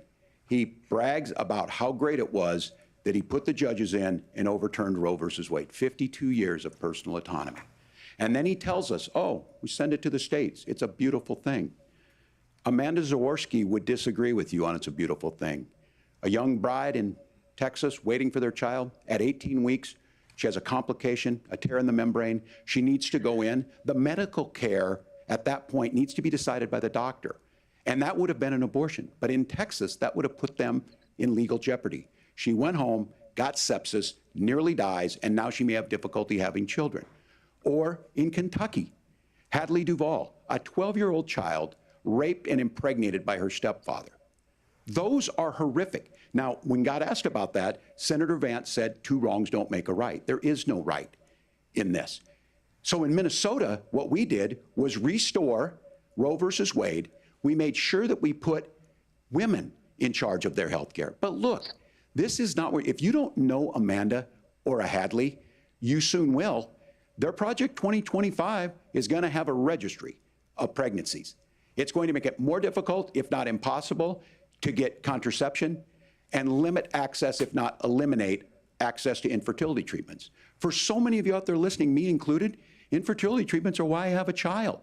That's nobody else's business, but those things are being proposed. And the catch-all on this is, well, the states will decide what's right for Texas might not be right for Washington. That's not how this works. This is basic human right. We have seen maternal mortality skyrocket in Texas, outpacing many other countries in the world. This is about health care. In Minnesota, we are ranked first in health care for a reason. We trust women, we trust doctors. Senator, do you want to respond to the governor's claim? Will you create a federal pregnancy monitoring agency? No, Nora, certainly we won't. And I want to talk about this issue because I know a lot of Americans care about it, and I know a lot of Americans don't agree with everything that I've ever said on this topic. And, you know, I grew up in a working class family in a neighborhood where I knew a lot of young women who had unplanned pregnancies and decided to terminate those pregnancies because they feel like they didn't have any other options. And, you know, one of them is actually very dear to me. And I know she's watching tonight, and I love you. And she told me something a couple years ago that she felt like if she hadn't had that abortion, that it would have destroyed her life because she was in an abusive relationship. And I think that what I take from that as a Republican who proudly wants to protect innocent life in this country, who proudly wants to protect the vulnerable, is that my party, we've got to do so much better of a job at earning the American people's trust back on this issue where they frankly just don't trust us. And I think that's one of the things that Donald Trump and I are endeavoring to do. I want us as a Republican Party to be pro-family in the fullest sense of the word. I want us to support fertility treatments. I want us to make it easier for moms to afford to have babies. I want it to make it easier for young families to afford a home so they can afford a place to raise that family. And I think there's so much that we can do on the public policy front just to give women more options. Now, of course, Donald Trump has been very clear that on the abortion policy specifically, that we have a big country and it's diverse. And California has a different viewpoint on this than Georgia. Georgia has a different viewpoint from Arizona. And the proper way to handle this, as messy as democracy sometimes is to let voters make these decisions, let the individual states make their abortion policy. And I think that's what makes the most sense in a very big, a very diverse, and let's be honest, sometimes a very, very messy and divided country. Governor, would you like to respond and also answer the question about restrictions? Yeah, well, the question got asked and Donald Trump made the accusation that wasn't true about Minnesota. Well, let me tell you about this idea that there's diverse states. There's a young woman named Amber Thurman. She happened to be in Georgia, a restrictive state. Because of that, she had to travel a long distance to North Carolina to try and get her care. Amber Thurman died in that journey back and forth. The fact of the matter is, how can we as a nation say that your life and your rights, as basic as the right to control your own body, is determined on geography? There's a very real chance had Amber Thurman lived in Minnesota, she would be alive today. That's why the restoration of Roe versus Wade. When you listen to Vice President Harris talk about this subject and you hear me talk about it, you hear us talking exactly the same. Donald Trump is trying to figure out how to get the political right of this. I agree with a lot of what Senator Vance said about what's happening. His running mate, though, does not, and that's the problem. Governor, your time is up. Senator, let me ask you about that. He mentioned, was, I think, referring to a national ban. In the past, you have supported a federal ban on abortion after 15 weeks. In fact, you said if someone can't support legislation like that, quote, you are making the United States the most barbaric pro-abortion regime anywhere in the entire world. My question is, why have you changed your position? Well, Nora, first of all, I never supported a national ban. I did when I was running for Senate in 2022 talk about setting some minimum national standard. For example, we have a partial birth abortion ban in place in this country at the federal level. I don't think anybody's trying to get rid of that, or at least I hope not, though I know that Democrats have taken a very radical pro-abortion stance. But Nora, one of the things that changed is in the state of Ohio, we had a referendum in 2023, and the people of Ohio voted overwhelmingly, by the way, against my position. And I think that what I learned from that, Nora, is that we've got to do a better job at winning back people's trust. So many young women would love to have families. So many young women also see an unplanned pregnancy as something that's going to destroy their livelihood, destroy their education, destroy their relationships. And we have got to earn people's trust back. And that's why Donald Trump and I are committed to pursuing pro-family policies, making child care more accessible, making fertility treatments more accessible, because we've got to do a better job at that. And that's what real leadership is. Governor, your response. I'm going to respond on the pro-abortion piece of that. No, we're not. We're pro-women. We're pro-freedom to make your own choice. We know what the implications are to not be that. Women having miscarriages, women not getting the care, physicians feeling like they may be prosecuted for providing that care. And as far as making sure that we're educating our children and giving them options, Minnesota's a state with one of the lowest teen pregnancy rates. We understand that too. We know that the options need to be available, and we make that true. We also make it, we're a top 3 state for the best place to raise children. But these two things, to try and say that we're pro-children, but we don't like this, or you guys are pro-abortion, that's not the case at all. We are pro-freedoms for women to make their choices, and we're going, and Kamala Harris is making the case, to make options for children more affordable, a $6,000 child tax credit, but we're not going to base that on the backs of making someone like Amber Thurman drive 600 miles to try and get health care. Senator? May I respond to that? First of all, Governor, I agree with you. Amber Thurman should still be alive, and there are a lot of people who should still be alive, and I certainly wish that she was. And maybe you're free to disagree with me on this and explain this to me, but as I read the Minnesota law that you signed into law, the statute that you signed into law, it says that a doctor who presides over an abortion where the baby survives, the doctor is under no obligation to provide life-saving care to a baby who survives a botched late-term abortion. That is, I think, whether you're pro-choice or pro-abortion, that is fundamentally barbaric. And that's why I use that word, Nora, is because some of what we've seen, do you want to force Catholic hospitals to perform abortions against their will? Because Kamala Harris has supported suing Catholic nuns to violate their freedom of conscience. We can be a big and diverse country where we respect people's freedom of conscience and make the country more pro-baby and pro-family. But please. Yes, Governor, please respond. Look, this is one where there's always something there. This is a very simple proposition. These are women's decisions to make about their healthcare decisions, and the physicians who know best when they need to do this. Trying to distort the way a law is written to try and make a point, that's not it at all. What was I wrong about, Governor? Please tell me, what was I wrong about? That is not the way the law is written. Look, I've given I've given this advice on a lot of things, that getting involved, getting engaged, that's been misread, and it was fact-checked at the last debate. But the point on this is there's a continuation of these guys to try and tell women or to get involved. I use this line on this, just mind your own business on this. Things worked best when Roe versus Wade was in place. When we do a restoration of Roe, that works best. That doesn't preclude us from increasing funding for children. It doesn't increase us from making sure that once that child's born, like in Minnesota, they get meals, they get early childhood education, they get health care. So the hiding behind we're going to do all these other things when you're not proposing them in your budget, Kamala Harris is proposing them. She's proposing all those things to make life easier for families. I asked a specific question, Governor. You gave me a slogan as a response. It's not the case. It's not true. That's not what the law says. So they fact-checked it with President Trump. Gentlemen, there's a lot to discuss. We have to move on, and we're going to be right back with much more of the CBS News vice presidential debate in just a moment. All right, here comes the fact checks. Real quick, guys. Turn that down. Number one, your whole job as a vice president is to be the attack dog, to say the things Kamala can't say. I think that Tim Walz is trying to appeal to his better nature, and it's unfortunate that he's got an actor on the other side who's absolutely doing a perfect job being everything he hasn't been for the past 6 weeks and 3 months.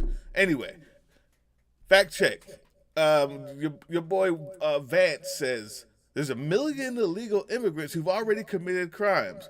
According to every statistic I can find, the very highest one is 15,000. 1 million, 15,000. Vance also said there's 25 million illegal immigrants in here. Last week it was 10. Next thing, the illegal immigrants in Springfield. She fact-checked that. They're here legally. But not did they click the app, as Vance said, they were invited. They were invited to come in. The people who got the jobs, the people who actually owned the businesses were invited by the state. And those businesses use the agency that hires people. And when they have that many people to hire, they invited immigrants who are here legally through a legal process. They didn't just show up and they didn't click an app. They were invited through people who get jobs, invited by the companies. When Walz says that there is a sales tax, a 20% sales tax, that's not it, it's tariffs, but they represent as sales tax, but he didn't say tariffs. He just keeps on referring to them as sales tax. That's not what they are. Also, Walz never answered the question, how is he going to pay for all of this? Neither does Kamala. That's just a fact check. I understand the political reason why, but the only way to pay for it is to tax the heck out of extremely rich people, but they never want to say that. So I gotta be honest, he never answered that question. Inflation is global. To say that it's Kamala, the vice president, first of all, that caused it is an absolute bold-faced lie. Inflation is global. If she caused it, that means she caused it worldwide.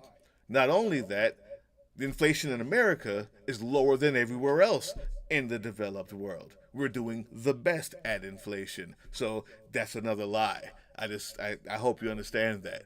Even though you don't like it, that's what it is. We're doing the best. Almost here. Rising take-home pay under Trump. Well, what they don't say about that is that rising take-home pay and the rising wages was rising for 3 years before Trump got there. Trump never had to sign a bill or make even a statement for the wages to continue rising. They've been rising for 3 years under Obama. It's been going like this. He got there, and they kept going like this until 2 years into his presidency, and they stopped. That's not his deal. That's Obama's deal. That's just a fact. It's numbers. Last thing. No, not last thing. Vance wrote the foreword for Project 2025. So, that registry for pregnant people that she's talking about, that he doesn't seem to know anything about, that's a lie. He wrote the foreword for the project. His name is on it. So he not only endorses it, he wrote it. That's a lie. And I believe that Walz has suffered from extremely short prep time because the Vance that we're seeing today is not the one that's on the trail because he's prepped for this. The leading cause of death for children and teens in America is by firearms. Senator Vance, you oppose most gun legislation that Democrats claim would curb gun violence. You oppose red flag gun laws and legislation to ban certain semi-automatic rifles, including AR-15s. So let me ask you, earlier this year, for the first time, the parents of a school shooter were convicted of involuntary manslaughter and sentenced to 10 years in prison. Do you think holding parents responsible could curb mass shootings? I'll give you 2 minutes. Yeah, well, Nora, on that particular case, I don't know the full details, but I certainly trust local law enforcement and local authorities to make those decisions. I think in some cases the answer is going to be yes, and in some cases the answer is going to be no. And the details really matter here, of course. For example, if a kid steals a gun, that's going to be different than if a parent hands over a gun knowing that their kid is potentially dangerous. But look, I want to just sort of speak as a father of 3 beautiful little kids, and our oldest is now in 2nd grade. And like a lot of parents, we send our kids to school with such hope and such joy and such pride at their little faces on the first day of school. And we know, unfortunately, that a lot of kids are going to experience this terrible epidemic of gun violence. And of course, our hearts go out to the families that are affected by this terrible stuff. And we do have to do better. And I think that Governor Walz and I actually probably agree that we need to do better on this. The question is just how do we actually do it? Now, here's something that really bothers me and worries me about He keeps saying we have to do better, but he doesn't say how. Close to 90%, in some of the statistics I've seen, of the gun violence in this country is committed with illegally obtained firearms. And while we're on that topic, we know that thanks to Kamala Harris's open border, we've seen a massive influx in the number of illegal guns run by the Mexican drug cartels. So that number, the amount of illegal guns in our country is higher today than it was 3.5 years ago. But what do we do about the schools? What do we do to protect our kids? And I think the answer is, and I say this not loving the answer, because I don't want my kids to go to school in a school that feels unsafe or where there are visible signs of security. But I unfortunately think that we have to increase security in our schools. We have to make the doors lock better. We have to make the doors stronger. We've got to make the windows stronger. And of course, we've got to increase school resource officers, because the idea that we can magically wave a wand and take guns out of the hands of bad guys, it just doesn't fit with recent experience. So we've got to make our schools safer. And I think we've got to have some common sense bipartisan solutions for how to do that. Governor, you have 2 minutes. I give up on Well, I think all the parents watching tonight, this is your biggest nightmare. Look, I got a 17-year-old, and he witnessed a shooting at a community center playing volleyball. Those things don't leave you. As a member of Congress, I sat in my office surrounded by dozens of the Sandy Hook parents, and they were looking at my 7-year-old picture on the wall. Their 7-year-old were dead, and they were asking us to do something. And look, I'm a hunter. I own firearms. The vice president is. We understand that the Second Amendment is there, but our first responsibility is to our kids to figure this out. In Minnesota, we've enacted enhanced red flag laws, enhanced background checks, and we can start to get data. But here's the problem. If we really want to solve this, we've got folks that won't allow research to be even done on gun violence. And this idea that we should just live with it, and here's what I do think, that this is a good start to the conversation. I 100% believe that Senator Vance hates it when these kids, it's abhorrent and it breaks your heart. I agree with that. But that's not far enough when we know there are things that work. I've spent time in Finland and seen some Finnish schools. They don't have this happen, even though they have a high gun ownership rate in the country. Right. There are reasonable things that we can do to make a difference. It's not infringing on your Second Amendment. And the idea to have some of these weapons out there, it just doesn't make any sense. Kamala Harris, as an attorney general, worked on this issue. She knows that it's there. No one's trying to scaremonger and say we're taking your guns, but I ask all of you out there, do you want your schools hardened to look like a fort?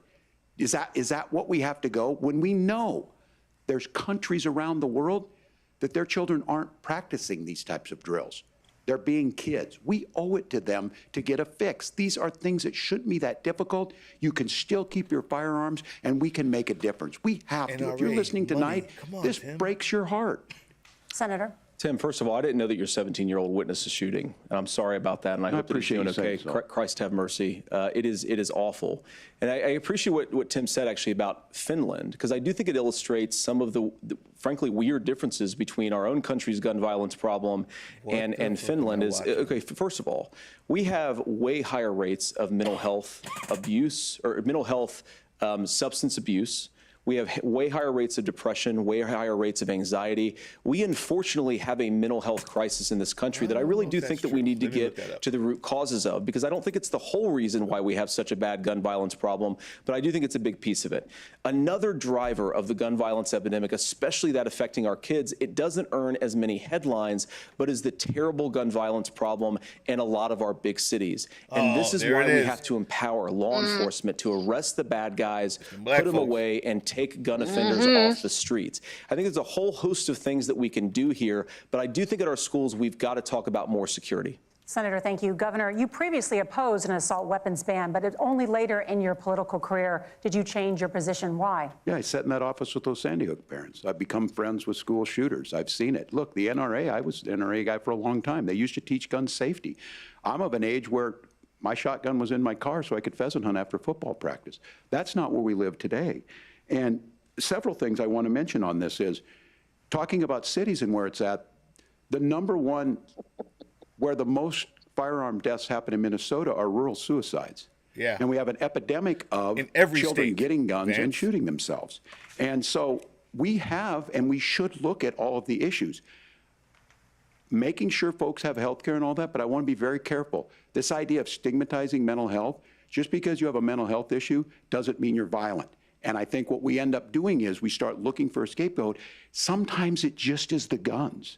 It's just the guns, and there are things that you can do about it. But I do think that this is one, and I think this is a healthy conversation. I think there's a capacity to find solutions on this that work, protect Second Amendment, protect our children. That's our priority. Gentlemen, thank you. Margaret? Thank you, Nora. Let's turn now to the top contributor to inflation, the high cost of housing and rent. There's a shortage of more than 4 million homes in the United States, and that contributes to the high housing prices. Governor Walz, the Harris campaign promises a $25,000 down payment assistance for first-time home buyers and a $10,000 tax credit. They also promise to build 3 million new homes. Where are you building these homes, and won't handing out that kind of money just drive up prices higher? No, it's not handing out. We have, first, let me say this issue of housing, and I think those of you listening on this, the problem we've had is that we've got a lot of folks that see housing as another commodity. It can be bought up, it can be shifted, it can be moved around. Those are not folks living in those houses. Those of you listening tonight, that house is a big deal. I bought and owned one house in my life. My mom still lives in the house where I was. And when I think of a house, I'm thinking of Christmas services after midnight mass where you go with your family. We need to make it more affordable. And one of the things, as I said, this program that the Vice President is pushing forward and bringing a new way of approaching this is something we're doing in Minnesota from that lead. We in the state invested in making sure our housing was the biggest investment that we'd ever made in housing. It starts to make it easier. We cut some of the red tape. Local folks, look, we can't do it at the federal level, but local folks make it easier to build those homes. And then that down payment assistance. I can tell all of you out there, certainly for me, using the GI Bill was one thing, but a veteran's home loan, the big thing about a veteran's home loan is you don't have to pay the down payment. Those are things that make it there. Now, look, you're going to pay it back, and you're going to pay your mortgage. Those are things that we know in the long run, the appreciated value, the generational wealth that's created from it. And I will give Minneapolis an example. Minneapolis is the one city where we've seen the lowest inflation rates. We've seen a 12% increase in stock because we've put some of these things in, and we're implementing a state program to make sure we give some of that down payment assistance. We get it back from people because here's what we know. People with stable housing end up with stable jobs. People with stable housing have their kids able to get to school. All of those things in the long run end up saving our money. And that's the thing that I think we should be able to find some common ground in, but we can't blame immigrants for the only reason. That's not the case that's happening in many cities. The fact of the matter is that we don't have enough naturally affordable housing, but we can make sure that the government's there to help kickstart it, create that base. Governor, your time is up. Senator Vance, as far as your campaign's position, the promise is to seize federal lands to build homes, remove regulation, provide tax breaks, and cut back on immigration, which you say pushes up prices. Where is that? Where are you going to build all the new homes you're promising, and what part of any of this plan I saw will provide something briefly immediate about that. relief? You have 2 minutes. Well, first of all, Tim just said something that I agree with. We don't want to blame immigrants for higher housing prices, but we do want to blame Kamala Harris for letting in millions of illegal aliens into this country, which does drive up costs, Tim. 25 million illegal aliens competing with Americans for scarce homes is one of the most significant drivers of home prices in the country. It's why we have massive increases in home prices that have happened right alongside massive increases in illegal alien populations under Kamala Harris's leadership. Now, Tim just mentioned a bunch of ideas. Now, some of those ideas I actually think are halfway decent, and some of them I disagree with. But the most important thing here is Kamala Harris is not running as a newcomer to politics. She is the sitting vice president. If she wants to enact all of these policies to make housing more affordable, I invite her to use the office that the American people already gave her, not sit around and campaign and do nothing while Americans find the American dream dream of homeownership completely unaffordable. Now, you asked, Margaret, what would immediately change the equation for American citizens if you lower energy prices? As Donald Trump says, drill, baby, drill. One of the biggest drivers of housing costs, aside from illegal immigration, is, think about it, if a truck driver's paying 40% more for diesel, then the lumber he's delivering to the job site to build the house is also going to become a lot more expensive. If we open up American energy, you will get immediate pricing relief for American citizens, not, by the way, just in housing, but in a whole host of other economic goods, too. Senator Vance, you still have 23 seconds there. Do you want to answer? Can I have it? Where, Governor, we will get to you in a moment. But, Senator, where are you going to seize the federal lands? Can you clarify?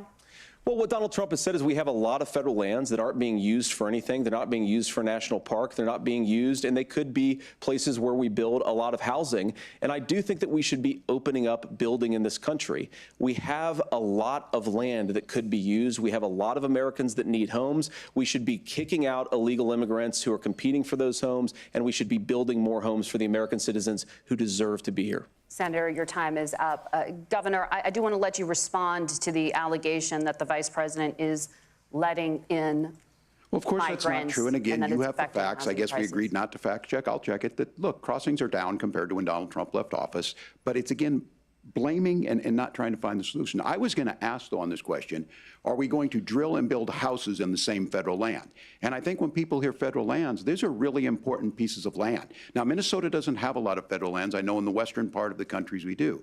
There's not a lot of federal lands in and around Minneapolis, for example. So the issue is I don't understand the federal lands issue unless we see this, and I worry about this as someone who cares deeply about our national parks and our federal lands. Look, Minnesota, we protect these things. We've got about 20% of the world's fresh water. These lands protect. They're there for a reason. They belong to all of us. But again, this is when you view housing and you view these things as commodities. Like, there's a chance to make money here. Let's take this federal land and let's sell it to people for that. I think there's better ways to do this. We've seen it in Minnesota. We're able to refurbish some of these houses. We're able to make some investments. That gets people in. And I'm still on the fact on this. Economists, Senator Vance, you said you don't like the economists. Which economists are saying that it is immigrants that's adding to the cost? Governor, your time is up. But Senator, on that point, I'd like for you to clarify. There are many contributing factors to high housing costs. What evidence do you have that migrants are part of this problem? Well, there's a Federal Reserve study that we're happy to share after the debate. We'll put it up on social media, actually, that really drills down on the connection between increased levels of migration, especially illegal immigration, and higher housing prices. Now, of course, Margaret, that's not the entire driver of higher housing prices. It's also the regulatory regime of Kamala Harris. Look, we are a country of builders. We're a country of doers. We're a country of explorers. But we increasingly have a federal administration that makes it harder to develop our resources, makes it harder to build things, and wants to throw people in jail for not doing everything exactly as Kamala Harris says they have to do. And what that means is that you have a lot of people who would love to build homes who aren't able to build homes. I actually agree with Tim Walz. We should get out of this idea of housing as a commodity. But the thing that has most turned housing into a commodity is giving it away to millions upon millions of people who have no legal right to be here. If they're illegal, how can they buy a house? That makes no sense. Reply. I'm sorry. I get this as a governor, and I don't necessarily disagree with that in some cases, many of those are local. Many of them are state. I don't know which ones are federal, but I think whenever we talk regulations, people think they can get rid of them. I think you want to be able to get out of your house in a fire. I think you want to make sure that it's fireproof and those types of things. So which are the regulations? Because the vice president's not responsible for those. Congress writes those. Governor, thank you. Gentlemen, we have a lot to get to. You're passionate about the housing crisis, I can tell. But Nora? Thank you. One of the top problems facing Americans is the high cost of health care. Senator Vance, at the last presidential debate, former President Trump was asked about replacing the Affordable Care Act. In response, he said, "I have concepts of a plan." Since then, Senator, you've talked about changing how chronically ill Americans get health insurance. Can you explain how that would work? And can you guarantee that Americans with pre-existing conditions won't pay more? I'll give you 2 minutes. Well, of course, we're going to cover Americans with pre-existing conditions. In fact, a lot of my family members have gotten health care. I believe, members of my family actually got private health insurance, at least for the first time, switched off of Medicaid onto private insurance for the first time under Donald Trump's leadership. And I think that, a lot of people have criticized this concepts of a plan remark. Look, it's very simple common sense. I think as Tim Walz knows from 12 years in Congress, you're not going to propose a 900-page bill standing on a debate stage. It would bore everybody to tears, and it wouldn't actually mean anything because part of this is the give and take of bipartisan negotiation. Now, when Donald Trump was actually president, and again, he has a record to be proud of, prescription drugs fell in 2018 for the first time in a very long time. Under Kamala Harris's leadership, prescription drugs are up about 7%. Under Donald Trump's entire 4 years, they were up about 1.5%. He introduced pricing transparency. Think about healthcare. You go into a hospital, you try to buy something, and nobody knows what it actually costs. That price transparency will actually give American consumers a little bit more choice and will also drive down costs. And we talked about, the reinsurance regulations is what I was talking about. Look, Donald Trump has said that if we allow states to experiment a little bit on how to cover both the chronically ill but the non-chronically ill, it's not just a plan. He actually implemented some of these regulations when he was president of the United States. And I think you can make a really good argument that it salvaged Obamacare, which was doing disastrously until Donald Trump came along. And I think this is an important point about President Trump. Of course, you don't have to agree with everything that President Trump has ever said or ever done. But when Obamacare was crushing under the weight of its own regulatory burden and health care costs, Donald Trump could have destroyed the program. Instead, he worked in a bipartisan way to ensure that Americans had access to affordable care. It's not perfect, of course, and there's so much more that we can do, but I think that Donald Trump has earned the right to put in place some better health care policies. He's earned it because he did it successfully the first time. Governor? All right, here's where being an old guy gives you some history. I was there at the creation of the ACA. And the reason it was so important is I come from a major healthcare state, home of the Mayo Clinic, home to Medical Alley, 3M, Medtronic, all of those. We understand healthcare. It's why we're ranked first on affordability and accessibility and quality of healthcare. And so what I know is under Kamala Harris, more people are covered than they have before. And those of you listening, this is critical to you. Now, Donald Trump all of a sudden wants to. Go back and remember this. He ran on the first thing he was going to do on day one was to repeal Obamacare. On day one, he tried to sign an executive order to repeal the ACA. He signed on to a lawsuit to repeal the ACA, but lost at the Supreme Court. And he would have repealed the ACA had it not been for the courage of John McCain to save that bill. Now, fast forward, what that means to you is you lose your pre-existing conditions. If you're sitting at home and you got asthma, too bad. If you're a woman, probably not. Broke your foot during football, might kick you out. Your kids get kicked out when they're 26. Kamala Harris negotiated drug prices for the first time with Medicare. We have 10 drugs that will come online, the most common ones that'll be there. But look, this issue, and when Donald Trump said, I've got a concept of a plan, it cracked me up as a fourth grade teacher because my kids would have never given me that. But what Senator Vance just explained might be worse than a concept, because what he explained is pre-Obamacare. And I'll make this as simple as possible because I have done this for a long time. What they're saying is, if you're healthy, why should you be paying more? So what they're going to do is let insurance companies pick who they insure, because guess what happens? You pay your premium, it's not much. They figure they're not going to have to pay out to you. But those of you a little older, gray, got cancer, you're going to get kicked out of it. That's why the system didn't work. Kamala Harris will protect and enhance the ACA. Governor, thank you. Senator, you have not yet explained how you would protect people with pre-existing conditions or laid out that plan. Well, look, we currently have laws and regulations in place right now that protect people with pre-existing conditions. Obamacare. We want to keep those regulations in place, but we also want to make the health insurance marketplace function a little bit better. Now, what Governor Walz just said is actually not true. A lot of what happened, and the reason that Obamacare was crushing under its own weight, is that a lot of young and healthy people were leaving the exchanges. Donald Trump actually helped address that problem, and he did so in a way that preserved people's access to coverage who had pre-existing conditions.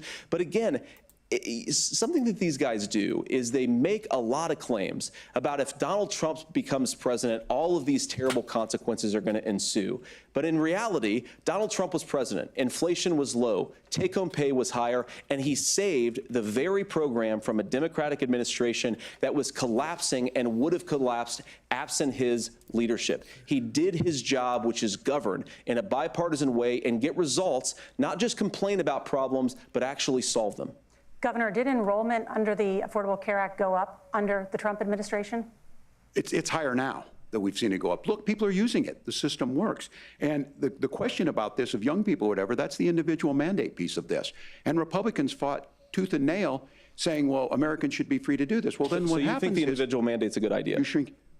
I think the idea of making sure the risk pool is broad enough to cover everyone, that's the only way insurance works. When it doesn't, it collapses. You are asking pre-ACA where we get people out. Look, people know that they need to be on health care. People expect it to be there. And when we are able to make it, and we are making it this way, when we incentivize people to be in the market, when we help people who might not be able to afford it get there, and we make sure then when you get sick and old, it's there for you. Because I heard people say, well, I don't want to buy into Medicare or whatever. Good luck buying health care once you get past 70. So look, the ACA works. We can continue to do better. Kamala Harris did that. The way she made everything better was negotiating those 10 drugs on Medicare for the first time in American history. Thank you. Margaret. Can I address that? I apologize. We're out of time. We have a number of subjects to discuss. Margaret. Let's talk about families in America. There is a child care crisis in this country, and the United States is one of the very few developed countries in the world without a national paid leave program for new parents. Governor Walz, you've said that if Democrats win both the White House and Congress, this is a day one priority for you. How long should employers be required to pay workers while they are home taking care of their newborns? You have 2 minutes. Yeah, well, that's negotiable, and that's what Congress worked. But here's what the deal is. Americans sitting out there right now, you may work for a big company. Look, we're home in Minnesota to some of the largest Fortune 500 companies. Kamala Harris knows that in California. Those companies provide paid family medical leave. One is, I think they're moral and they think it's a good thing, but it also keeps their employees healthy.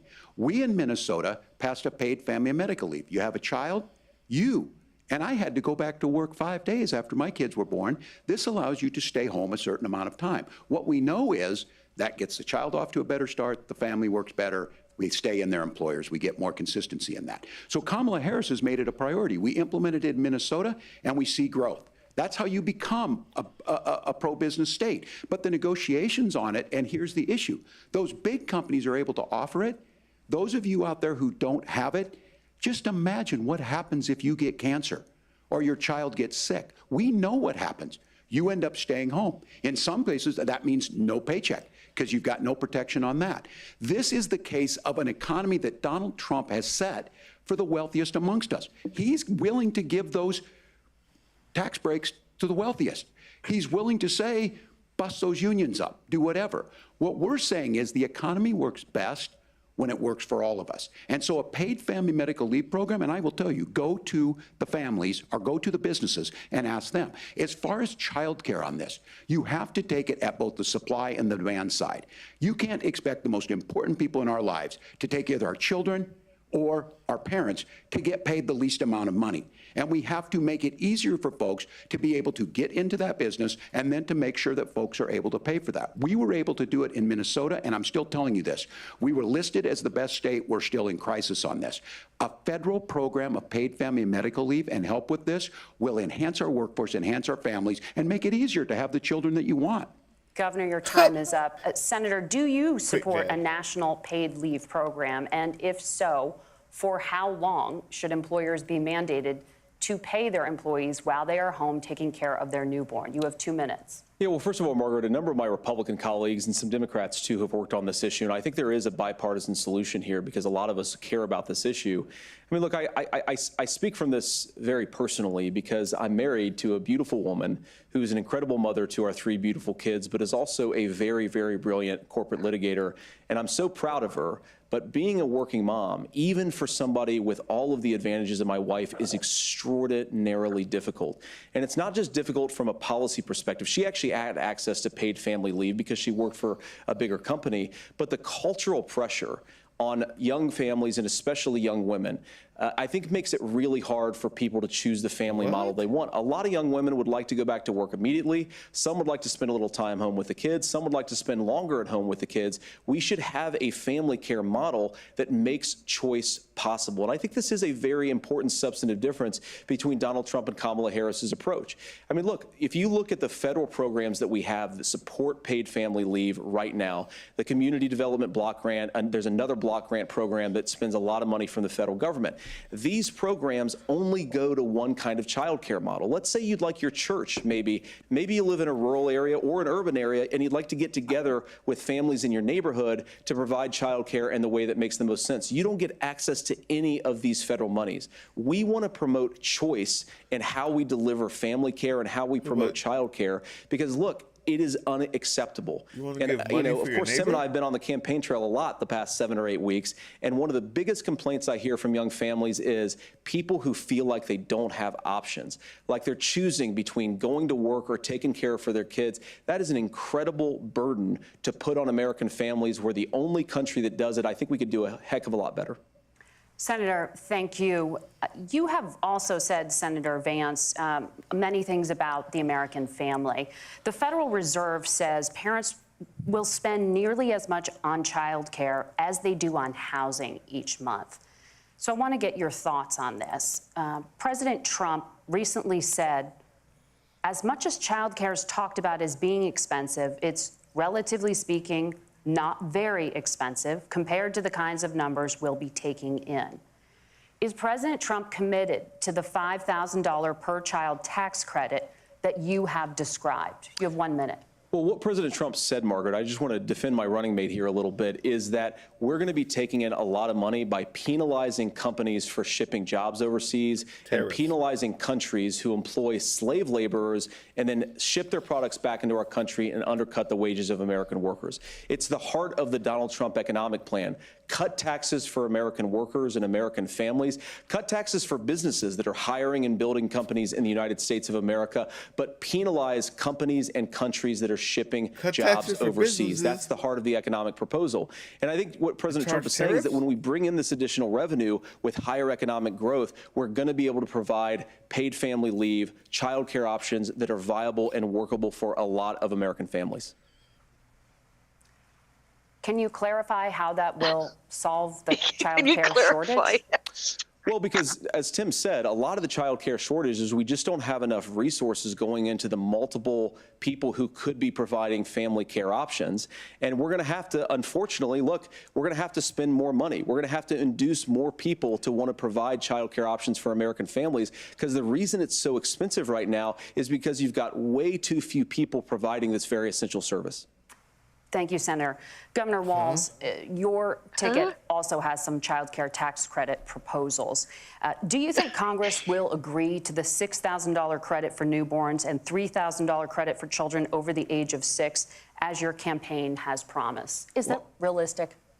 Well, if these members of Congress are listening to anybody, I can tell you, and this is the biggest issue. Everybody listening tonight knows. I mean, I'm sure they were shocked to hear it's not that expensive. And let's be clear, whether it's $5,000 or $6,000, that pays you about 3 or 4 months. Let's be clear of where we're at on this. It's because we got out of an imbalance on this. We thought we were going to get by not paying people. I don't think Senator Vance and I are that far apart. I'm not opposed to what he's talking about on options. We've done scholarships types of things. I think we need to be open to making the case. But the issue here is, the question you asked is, you're not going to pay for it with these tariffs. That's just adding another $4,000 on the family and taking less. So not only do they not get the money to pay for that, they're $4,000 in the hole. That's Wharton School. That's his alma mater. And so I think the issue here is, those members of Congress, I can't believe they're not. When I go to businesses, sure, they'll talk about taxes sometime, but they will lead with child care and they will lead with housing, because we know the problem is, especially in a state like Minnesota, we need more workers because our economy's growing, but we need the workforce. Governor, thank you. We need to move on. Nora? Let's talk about the state of democracy, the top issue for Americans after the economy and inflation. After the 2020 election, President Trump's campaign and others filed 62 lawsuits contesting the results. Judges, including those appointed by President Trump and other Republican presidents, looked at the evidence and said there was no widespread fraud. The governors of every state in the nation, Republicans and Democrats, certified the 2020 election results and sent a legal slate of electors to Congress for January 6th. Senator Vance, you have said you would not have certified the last presidential election and would have asked the states to submit alternative electors. That has been called unconstitutional and illegal. Would you again seek to challenge this year's election results, even if every governor certifies the results? I'll give you 2 minutes. Well, Nora, first of all, I think that we're focused on the future. We need to figure out how to solve the inflation crisis caused by Kamala Harris's policies, make housing affordable, make groceries affordable, and that's what we're focused on. But I want to answer your question because you did ask it. Look, what President Trump has said is that there were problems in 2020, and my own belief is that we should fight about those issues, debate those issues peacefully in the public square, and that's all I've said, and that's all that Donald Trump has said. Remember, he said that on January the 6th, the protesters ought to protest peacefully. And on January the 20th, what happened? Joe Biden became the president. Donald Trump left the White House. And now, of course, unfortunately, we have all of the negative policies that have come from the Harris-Biden administration. I believe that we actually do have a threat to democracy in this country, but unfortunately, it's not the threat to democracy that Kamala Harris and Tim Walz want to talk about. It is the threat of censorship. It's Americans casting aside lifelong friendships because of disagreements over politics. It's big technology companies silencing their fellow citizens. And it's Kamala Harris saying that rather than debate and persuade her fellow Americans, she'd like to censor people who engage in misinformation. I think that is a much bigger threat to democracy than anything that we've seen in this country in the last 4 years, in the last 40 years. Now, I'm really proud, especially given that I was raised by two lifelong blue-collar Democrats, to have the endorsement of Bobby Kennedy Jr. and Tulsi Gabbard, lifelong leaders in the Democratic coalition. And of course, they don't agree with me and Donald Trump on every issue. We don't have to agree on every issue, but we're united behind a basic American First Amendment principle that we ought to debate our differences. We ought to argue about them. We ought to try to persuade our fellow Americans. Kamala Harris is engaged in censorship at an industrial scale. She did it during COVID. She's done it over a number of other issues. And that, to me, is a much bigger threat to democracy than what Donald Trump said when he said that protesters should peacefully protest on January the 6th. Governor? Will you certify? Well, I've enjoyed tonight's debate, and I think there was a lot of commonality here. And I'm sympathetic to misspeaking on things, and I think I might have with the senator. Me too, man. There's one though that this one is troubling to me, and I say that because I think we need to tell the story. Donald Trump refused to acknowledge this, and the fact is that I don't think we can be the frog in the pot and let the boiling water go up. He was very clear. I mean, he lost this election, and he said he didn't. 140 police officers were beaten at the Capitol that day, some with the American flag. Several later died. And it wasn't just in there. In Minnesota, a group gathered on the state capitol grounds in St. Paul and said, "We're marching to the governor's residence, and there may be casualties." The only person there was my son and his dog, who was rushed out crying by state police. That issue, and Mike Pence standing there as they were chanting, "Hang Mike Pence." Mike Pence made the right decision. So, Senator, it was adjudicated over and over and over. I worked with kids long enough to know, and I said as a football coach, sometimes you really want to win, but the democracy is bigger than winning an election. You shake hands, and then you try and do everything you can to help the other side win. That's what was at stake here. Now, the thing I'm most concerned about is the idea that imprisoning your political opponents, already laying the groundwork for people not accepting this. And a president's words matter. A president's words matter. People hear that. So I think this issue of settling our differences at the ballot box, shaking hands when we lose, being honest about it, but to deny what happened on January 6th, the first time in American history that a president or anyone tried to overturn a fair election and the peaceful transfer of power. And here we are 4 years later in the same boat. I will tell you this, that when this is over, We need to shake hands this election, and the winner needs to be the winner. This has got to stop. It's tearing our country apart. Margaret? Senator Vance, did you want to respond to that? Yeah, well, look, Tim, first of all, it's really rich for Democratic leaders to say that Donald Trump is a unique threat to democracy when he peacefully gave over power on January the 20th, as we have done for 250 years in this country. We are going to shake hands after this debate and after this election. And of course, I hope that we win, and I think we're going to win. But if Tim Walz is the next vice president, he'll have my prayers, he'll have my best wishes, and he'll have my help whenever he wants it. But we have to remember that for years in this country, Democrats protested the results of elections. Hillary Clinton in 2016 said that Donald Trump had the election stolen by Vladimir Putin because the Russians bought like $500,000 worth of Facebook ads. This has been going on for a long time. And if we want to say that we need to respect the results of the election, I'm on board. But if we want to say, as Tim Walz is saying, that this is just a problem that Republicans have had, I don't buy that. It is. Governor. January 6th was not Facebook ads. And I think of revisionist history on this. Look, I don't understand how we got to this point. But the issue was that happened.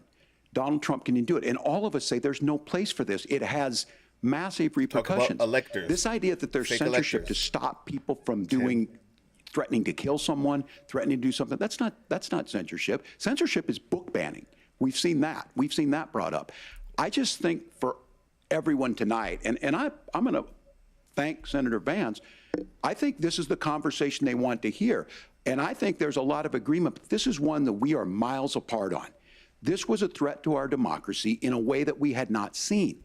And it manifested itself because of Donald Trump's inability to say. He is still saying he didn't lose the election. I would just ask that. Did he lose the 2020 election? There we go. Tim, I'm focused on the future. Did Kamala Harris censor Americans from speaking their mind in the wake of the 2020 COVID situation? That is a damning non-answer. It's a damning non-answer for you to not talk about censorship. Obviously, Donald Trump and I think that there were problems in 2020. We've talked about it. I'm happy to talk about it further. But you guys attack us for not believing in democracy. The most sacred right under the United States democracy is the First Amendment.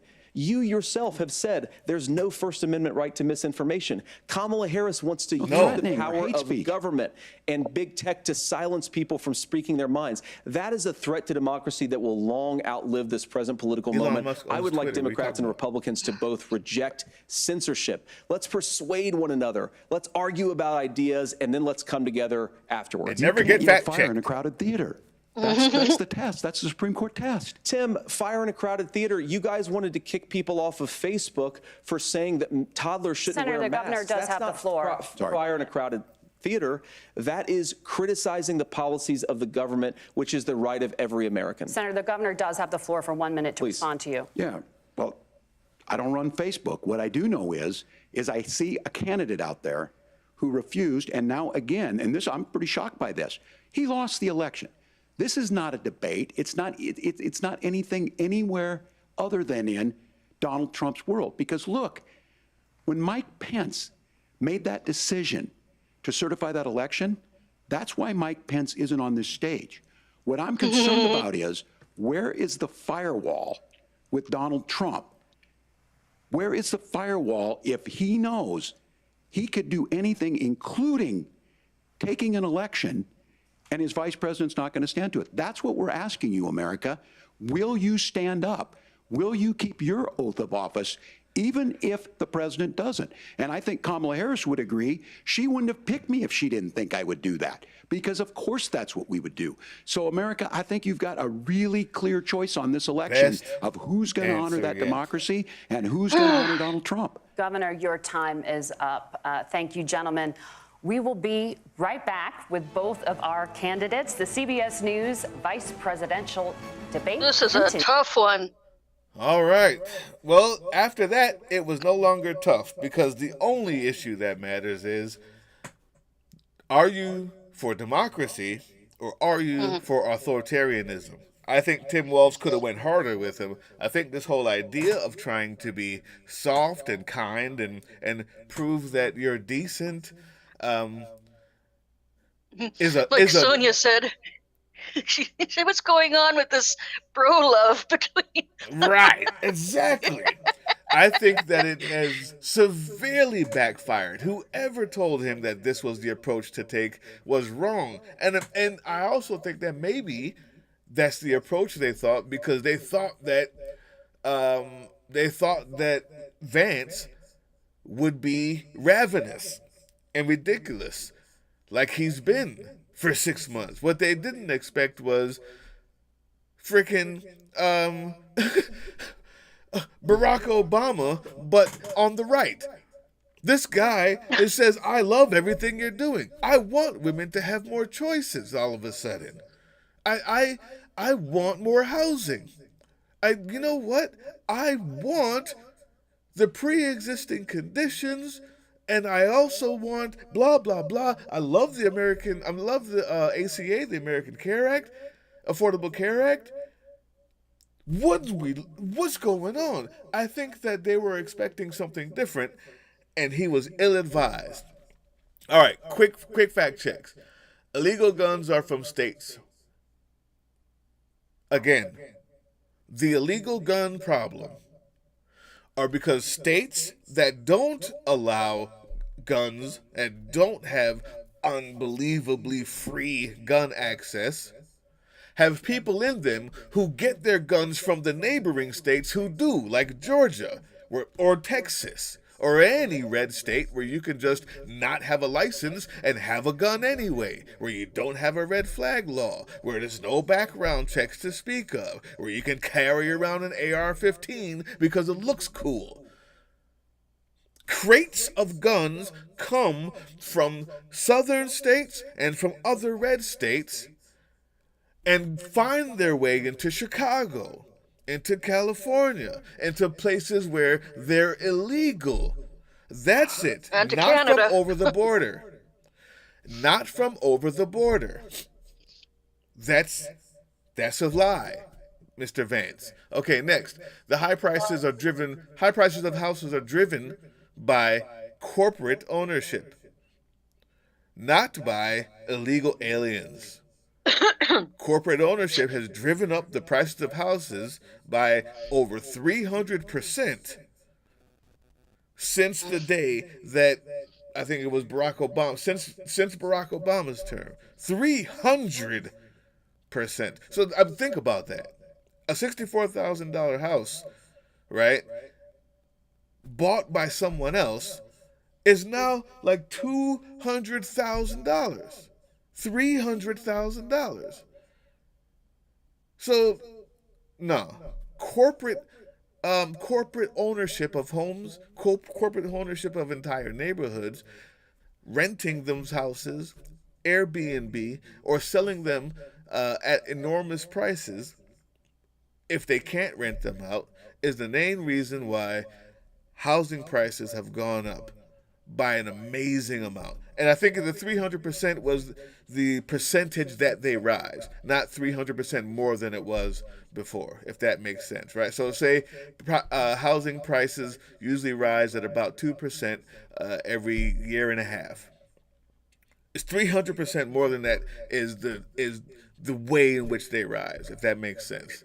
All right, we have complete energy independence. We make all the gas we can have. We sell more than anything else, more than any other country in the world. Closing statement. Senator Vance won the virtual coin toss and elected to go last. So, Governor Walz, you are first. You have 2 minutes. Well, thank you, Senator Vance. Thank you to CBS News. And most importantly, thank you to all of you. If you're still up and the folks who miss Dancing with Our Stars, I appreciate it. But look, the support of the democracy matters. It matters that you're here.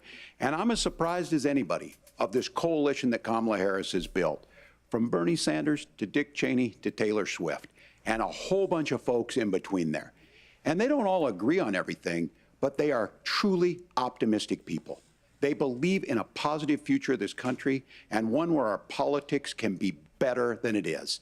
And I have to tell you, that better than it is the sense of optimism that there can be an opportunity economy that works for everyone, not just to get by, but to get ahead. And the idea that freedom really means something, Not the freedom of government to be in your bedroom or exam room, but the freedom for you to make choices about yourself. Now, look, we all know who Donald Trump is. He's told us, and as Maya Angelou said, believe him when he told you that. His first inaugural address talked about American carnage, and then he spent 4 years trying to maybe do that. Senator Vance tonight made it clear he will stand with Donald Trump's agenda. He will continue to push down that road. Excuse me. Kamala Harris gives us a different option. Now, I'll have to tell you, I'm going to be careful about the quotes, but there's one that Senator Vance said that does resonate with me. He said, Donald Trump makes the people I care about afraid. A lot of America feels that way. We don't need to be afraid.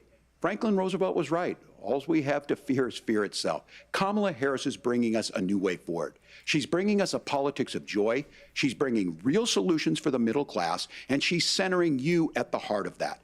All the while asking everyone, join this movement, make your voices heard. Let's look for a new day where everybody gets that opportunity and everybody gets a chance to thrive. I humbly ask for your vote on November 5th for Kamala Harris. Governor Walz, thank you. Senator Vance, your closing statement. Well, I want to thank Governor Walz, you folks at CBS, and of course the American people for tuning in this evening. And one of the issues we didn't talk about was energy. And I remember when I was being raised by my grandmother, when she didn't have enough money to turn on the heat some nights because Ohio gets pretty cold at night and because money was often very tight. We sell the most. And I believe, as a person who wants to be your next vice president, that we are a rich and prosperous enough country where every American, whether they're rich or poor, ought to be able to turn on their heat in the middle of a cold winter night. That's gotten more difficult thanks to Kamala Harris's energy policies. I believe that whether you're rich or poor, you ought to be able to afford a nice meal for your family. That's gotten harder because of Kamala Harris's policies. I believe that whether you're rich or poor, you ought to be able to afford to buy a house. You ought to be able to live in safe neighborhoods. You ought to not have your communities flooded with fentanyl. And that, too, has gotten harder with because of Kamala Harris's policies. Now, I've been in politics long enough to do what Kamala Harris does when she stands before the American people and says that on day one, she's going to work on all these challenges I just listed. She's been the vice president for 3.5 years. Day one was 1,400 days ago, and her policies have made these problems worse. Biden. Now, I believe that we have the most beautiful country in the world. I meet people on the campaign trail who can't afford food, but have the grace and generosity to ask me how I'm doing and to tell me they're praying for my family. What that has taught me is that we have the greatest country, the most beautiful country, the most incredible people anywhere in the world. But they're not going to be able to achieve their full dreams with the broken leadership that we have in Washington. They're not going to be able to live their American dream if we do the same thing that we've been doing for the last 3.5 years.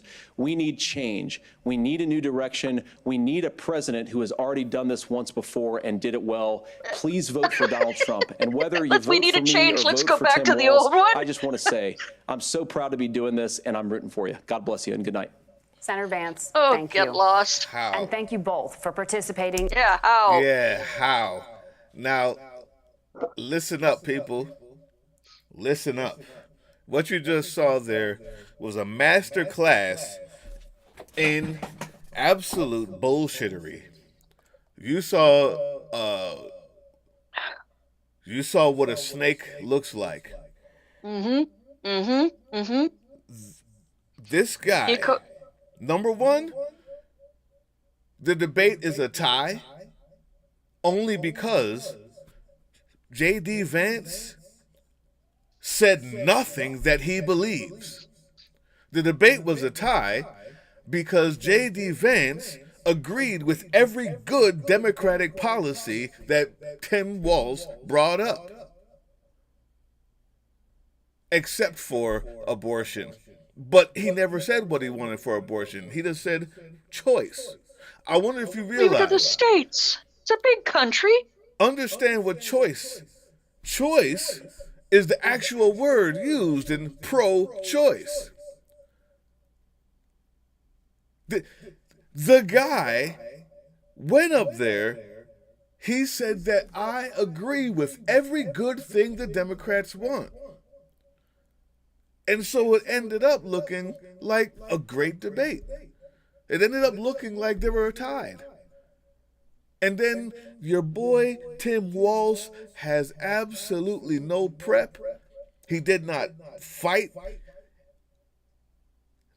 Vance looked at Tim Walz, talked to him, attacked him, and Tim Walz just kept on saying, well, you know, the border, yeah, fine, but what about this? Every important thing that he had to hammer, he brushed over it. If he actually stood on those things, he would have won the debate. As it stands, they both agree on everything. Well, that's a tie. Unfortunately, a tie means that you stop the floodgates that you just opened up. So in reality, the Democrats have lost, in my opinion. Because right now, you just made a stalemate. You just made Donald Trump look like a decent human being. You made you made J.D. Vance look like somebody who isn't lying. You made J.D. Vance look like someone who doesn't hate childless cat women. What were you doing? What were you doing? This isn't hug it out time. You said it yourself. This was the fourth quarter. Tim Walz, is that how you do? Do you tell the offensive line to go there and get on their knees and shake hands in the fourth quarter when you're already behind? You just got in the race? No, there was no fight. Whoever prepped him, he was not ready for it. He was not ready for it. This was a tie because they both believe the same things. And J.D. Vance seems like a pretty nice daggone guy. Who knew? Who knew? I thought he was the guy who said Haitians eat dogs and cats. I thought he was the guy who said that people with children deserve more votes than the people without. I thought he was the guy who said that the Democrats are a party of childless cat ladies who have no investment in our future. Did you hear that today? To me, J.D. Vance is pretty daggone cool. That's a loss in the long run. You just stop the floodgates. And it's going to be a lot more work for the next 42 days to get that momentum back. Yeah. Your ideas, Laura? Oh, right from the get-go, I had Biden debate vibes. Ooh. Oh. Wasn't that bad. Oh, well, no, not what you think? that bad. But I was going, uh-oh, this is not going the way I thought it would. Mm-hmm. And I think that took him by surprise, too. I'm like, oh, no, the moderators are doing better than Walz is. Yes. What's going on? And they weren't supposed to fact check. Hey, something is not right. It was very strange. But I think he got in some good digs and so on, and did call him out on a few of the lies. But boy, that Slick Willie was packaged nicely by those tech bros. Yeah. The funniest thing is, if nothing else, for the smart people watching, what you just saw was an admission. You saw an admission by J.D. Vance, the Trump team, and Republicans on a whole, that what they do, what they say, what they believe, and who they've been, they know sucks and is wrong and is indecent. Mm-hmm. What you just saw was an admission that their tactics and their policies are horrible, are disgraceful, and they know America doesn't like them. That's what you just saw was an admission. Because tomorrow when you hear J.D. Vance on the stage, I guarantee you every single thing that you liked about him tonight will be a wash, will be gone. We have to do better. We have to do better. How? That's how. Explain, please. That was it. Oh, well, we have to do better. Well, what about abortion? Listen, I wish that girl didn't die, and we have to do better. That was a genius. That is a genius rhetorical move. You know that there's no way you can defend your policies except to the knuckle-dragging, drooling, full of rage sycophants who come to the rallies. They say yes to anything. Donald Trump says, listen, all you need is one violent hour where you can kill everybody like the Purge, and that'll stop all violence. And they go, yeah! On the debate stage, J.D. Vance says, I have respect for all of the immigrants who are here and all of the women and their choices. I just want them to stop typing on the app and getting over here from whatever country they're from. This was the biggest admission that they know that their stuff is not popular. They know their policies suck. They know they're indecent. Unfortunately, most of America doesn't know as much as we do. And the ones who just tuned in for the first time just saw a really decent guy. The absolute best part before we leave is only reason why it ended up being a tie, because I would say Walz lost, was because at the end they talked about democracy, which happened to be the most important topic. And when he said, you can't say that he lost, I wish he would have doubled down on the fact that it was illegal for you to bring in fake electors with forged signatures to overthrow an election. But I do think that he hit it hard, and then he hit it hard again on the exit speech, on his last words.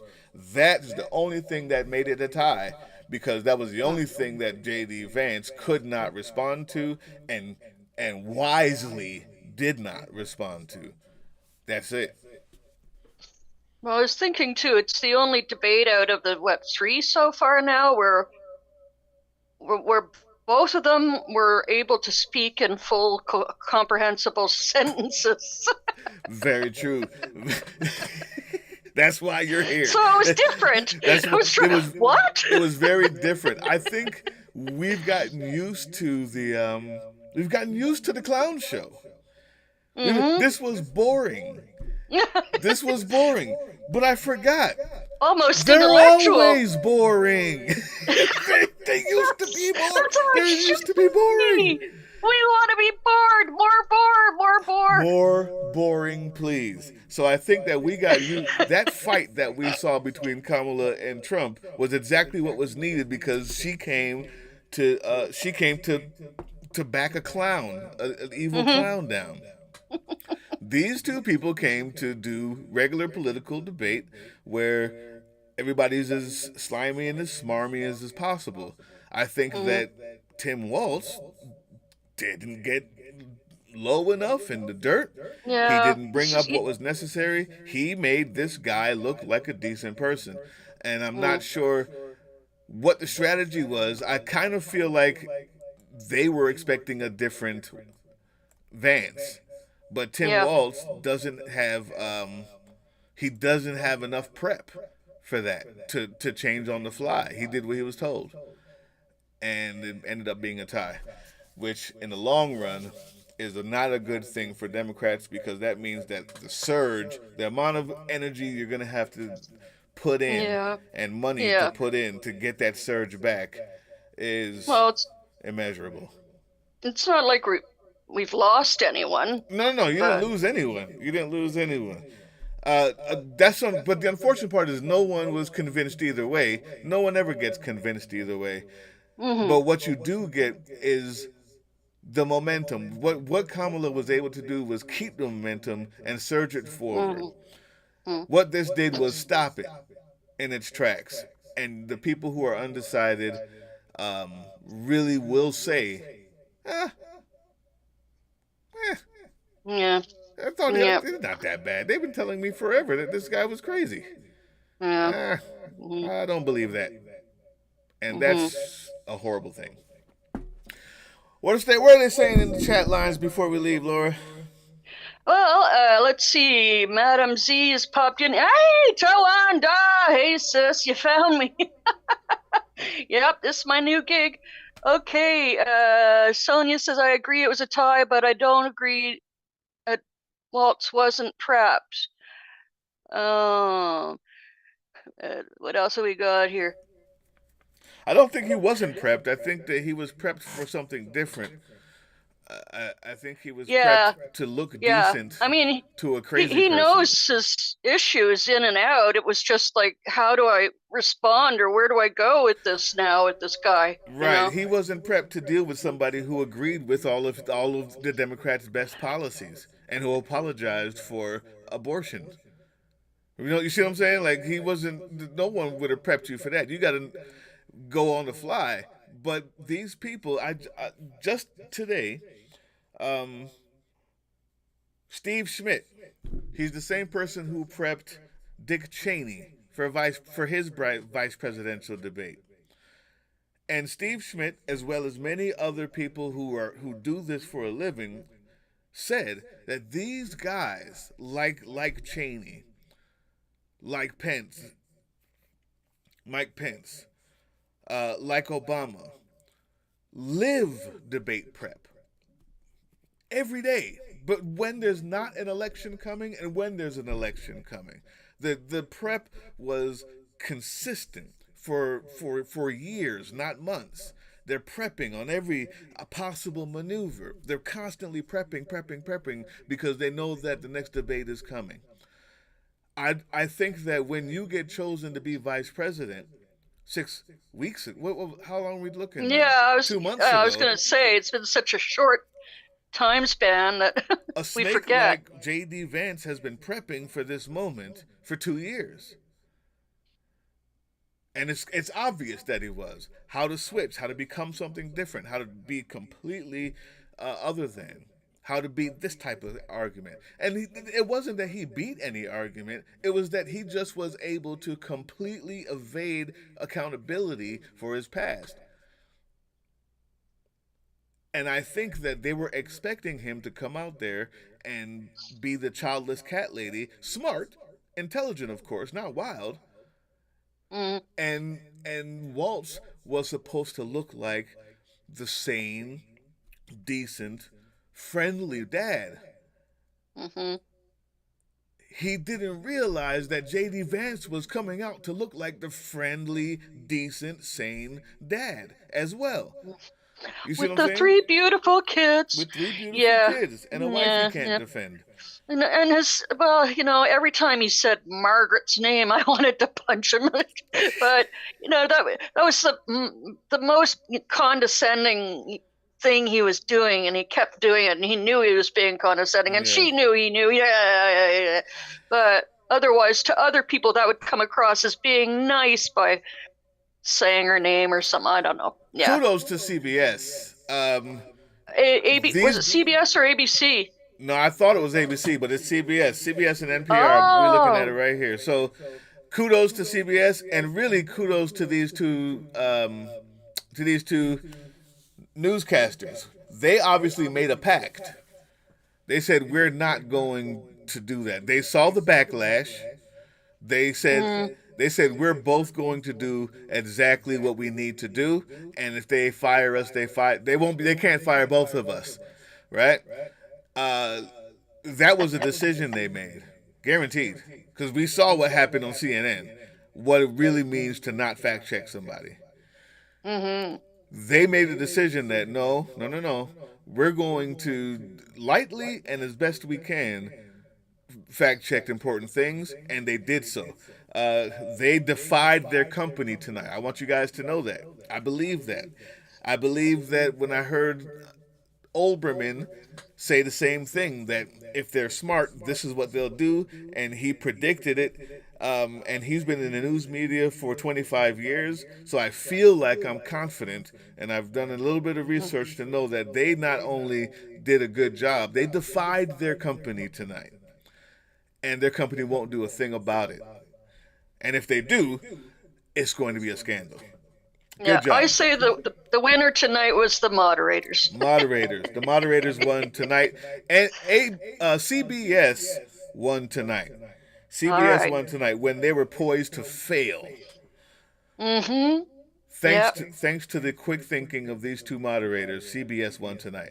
And that's all we have, guys. Thank you so much. Okay. Thank you, Kathleen, Puchian, Sonia. Who else we got in here? Dave Oz, Indy. Click the like button. Gloria, TV2. Yeah, hit that like. Join the channel. Too. If you can join the channel, we've got awesome things like stickers and emojis. We've got lives coming up with really great and important people that's only for people who join the channel. That means you got to press the join button for $1.99 or the other $4.99. You get even better perks, even more perks.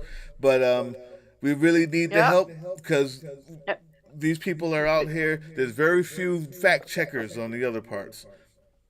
We got lots of new segments coming. We've got an October special coming up for Halloweeny with my mom. You guys, my mom will be joining us for a Halloween special. So, yeah, hit that join button. Get that join button. If you want to see the amazing videos. Halloween special, we can't tell them what we're gonna do. It's a secret. But if you want to see it, hit that join button. Go ahead. Sorry, Laura, I cut you off. And give us a few little thank you. What are these little super chats and stickers? Everything helps, and then we can have some more fun merchandise. And instead of the usual T-shirts and so on, we can have some exclusive things. Yeah, we got it, and that's true. Really, it's the stickers. When we do these types of chats, a lot of times it'll get demonetized, guys, because we're using other people's. We're watching someone else's footage. So every little super chat, every little thing you can do in that chat box, it really helps. And I'm not begging for it, but I just want you to know that it really helps, and we thank you for being here. But so we can keep bringing more good stuff to you. And we want to keep bringing more stuff to you. That's what it's about. I hope you see that we're honest and we're decent, and we believe in you. We believe that you're going to get out that vote. We believe that you're going to talk to your neighbors and your friends. You're going to fill up your car and make sure that you get people out there, and you're going to spread the word in Georgia that you have to be registered by the 7th. You're going to keep posting these shows and sharing it, and America thanks you for that as much as we do. Thank you. See you on the next one, guys.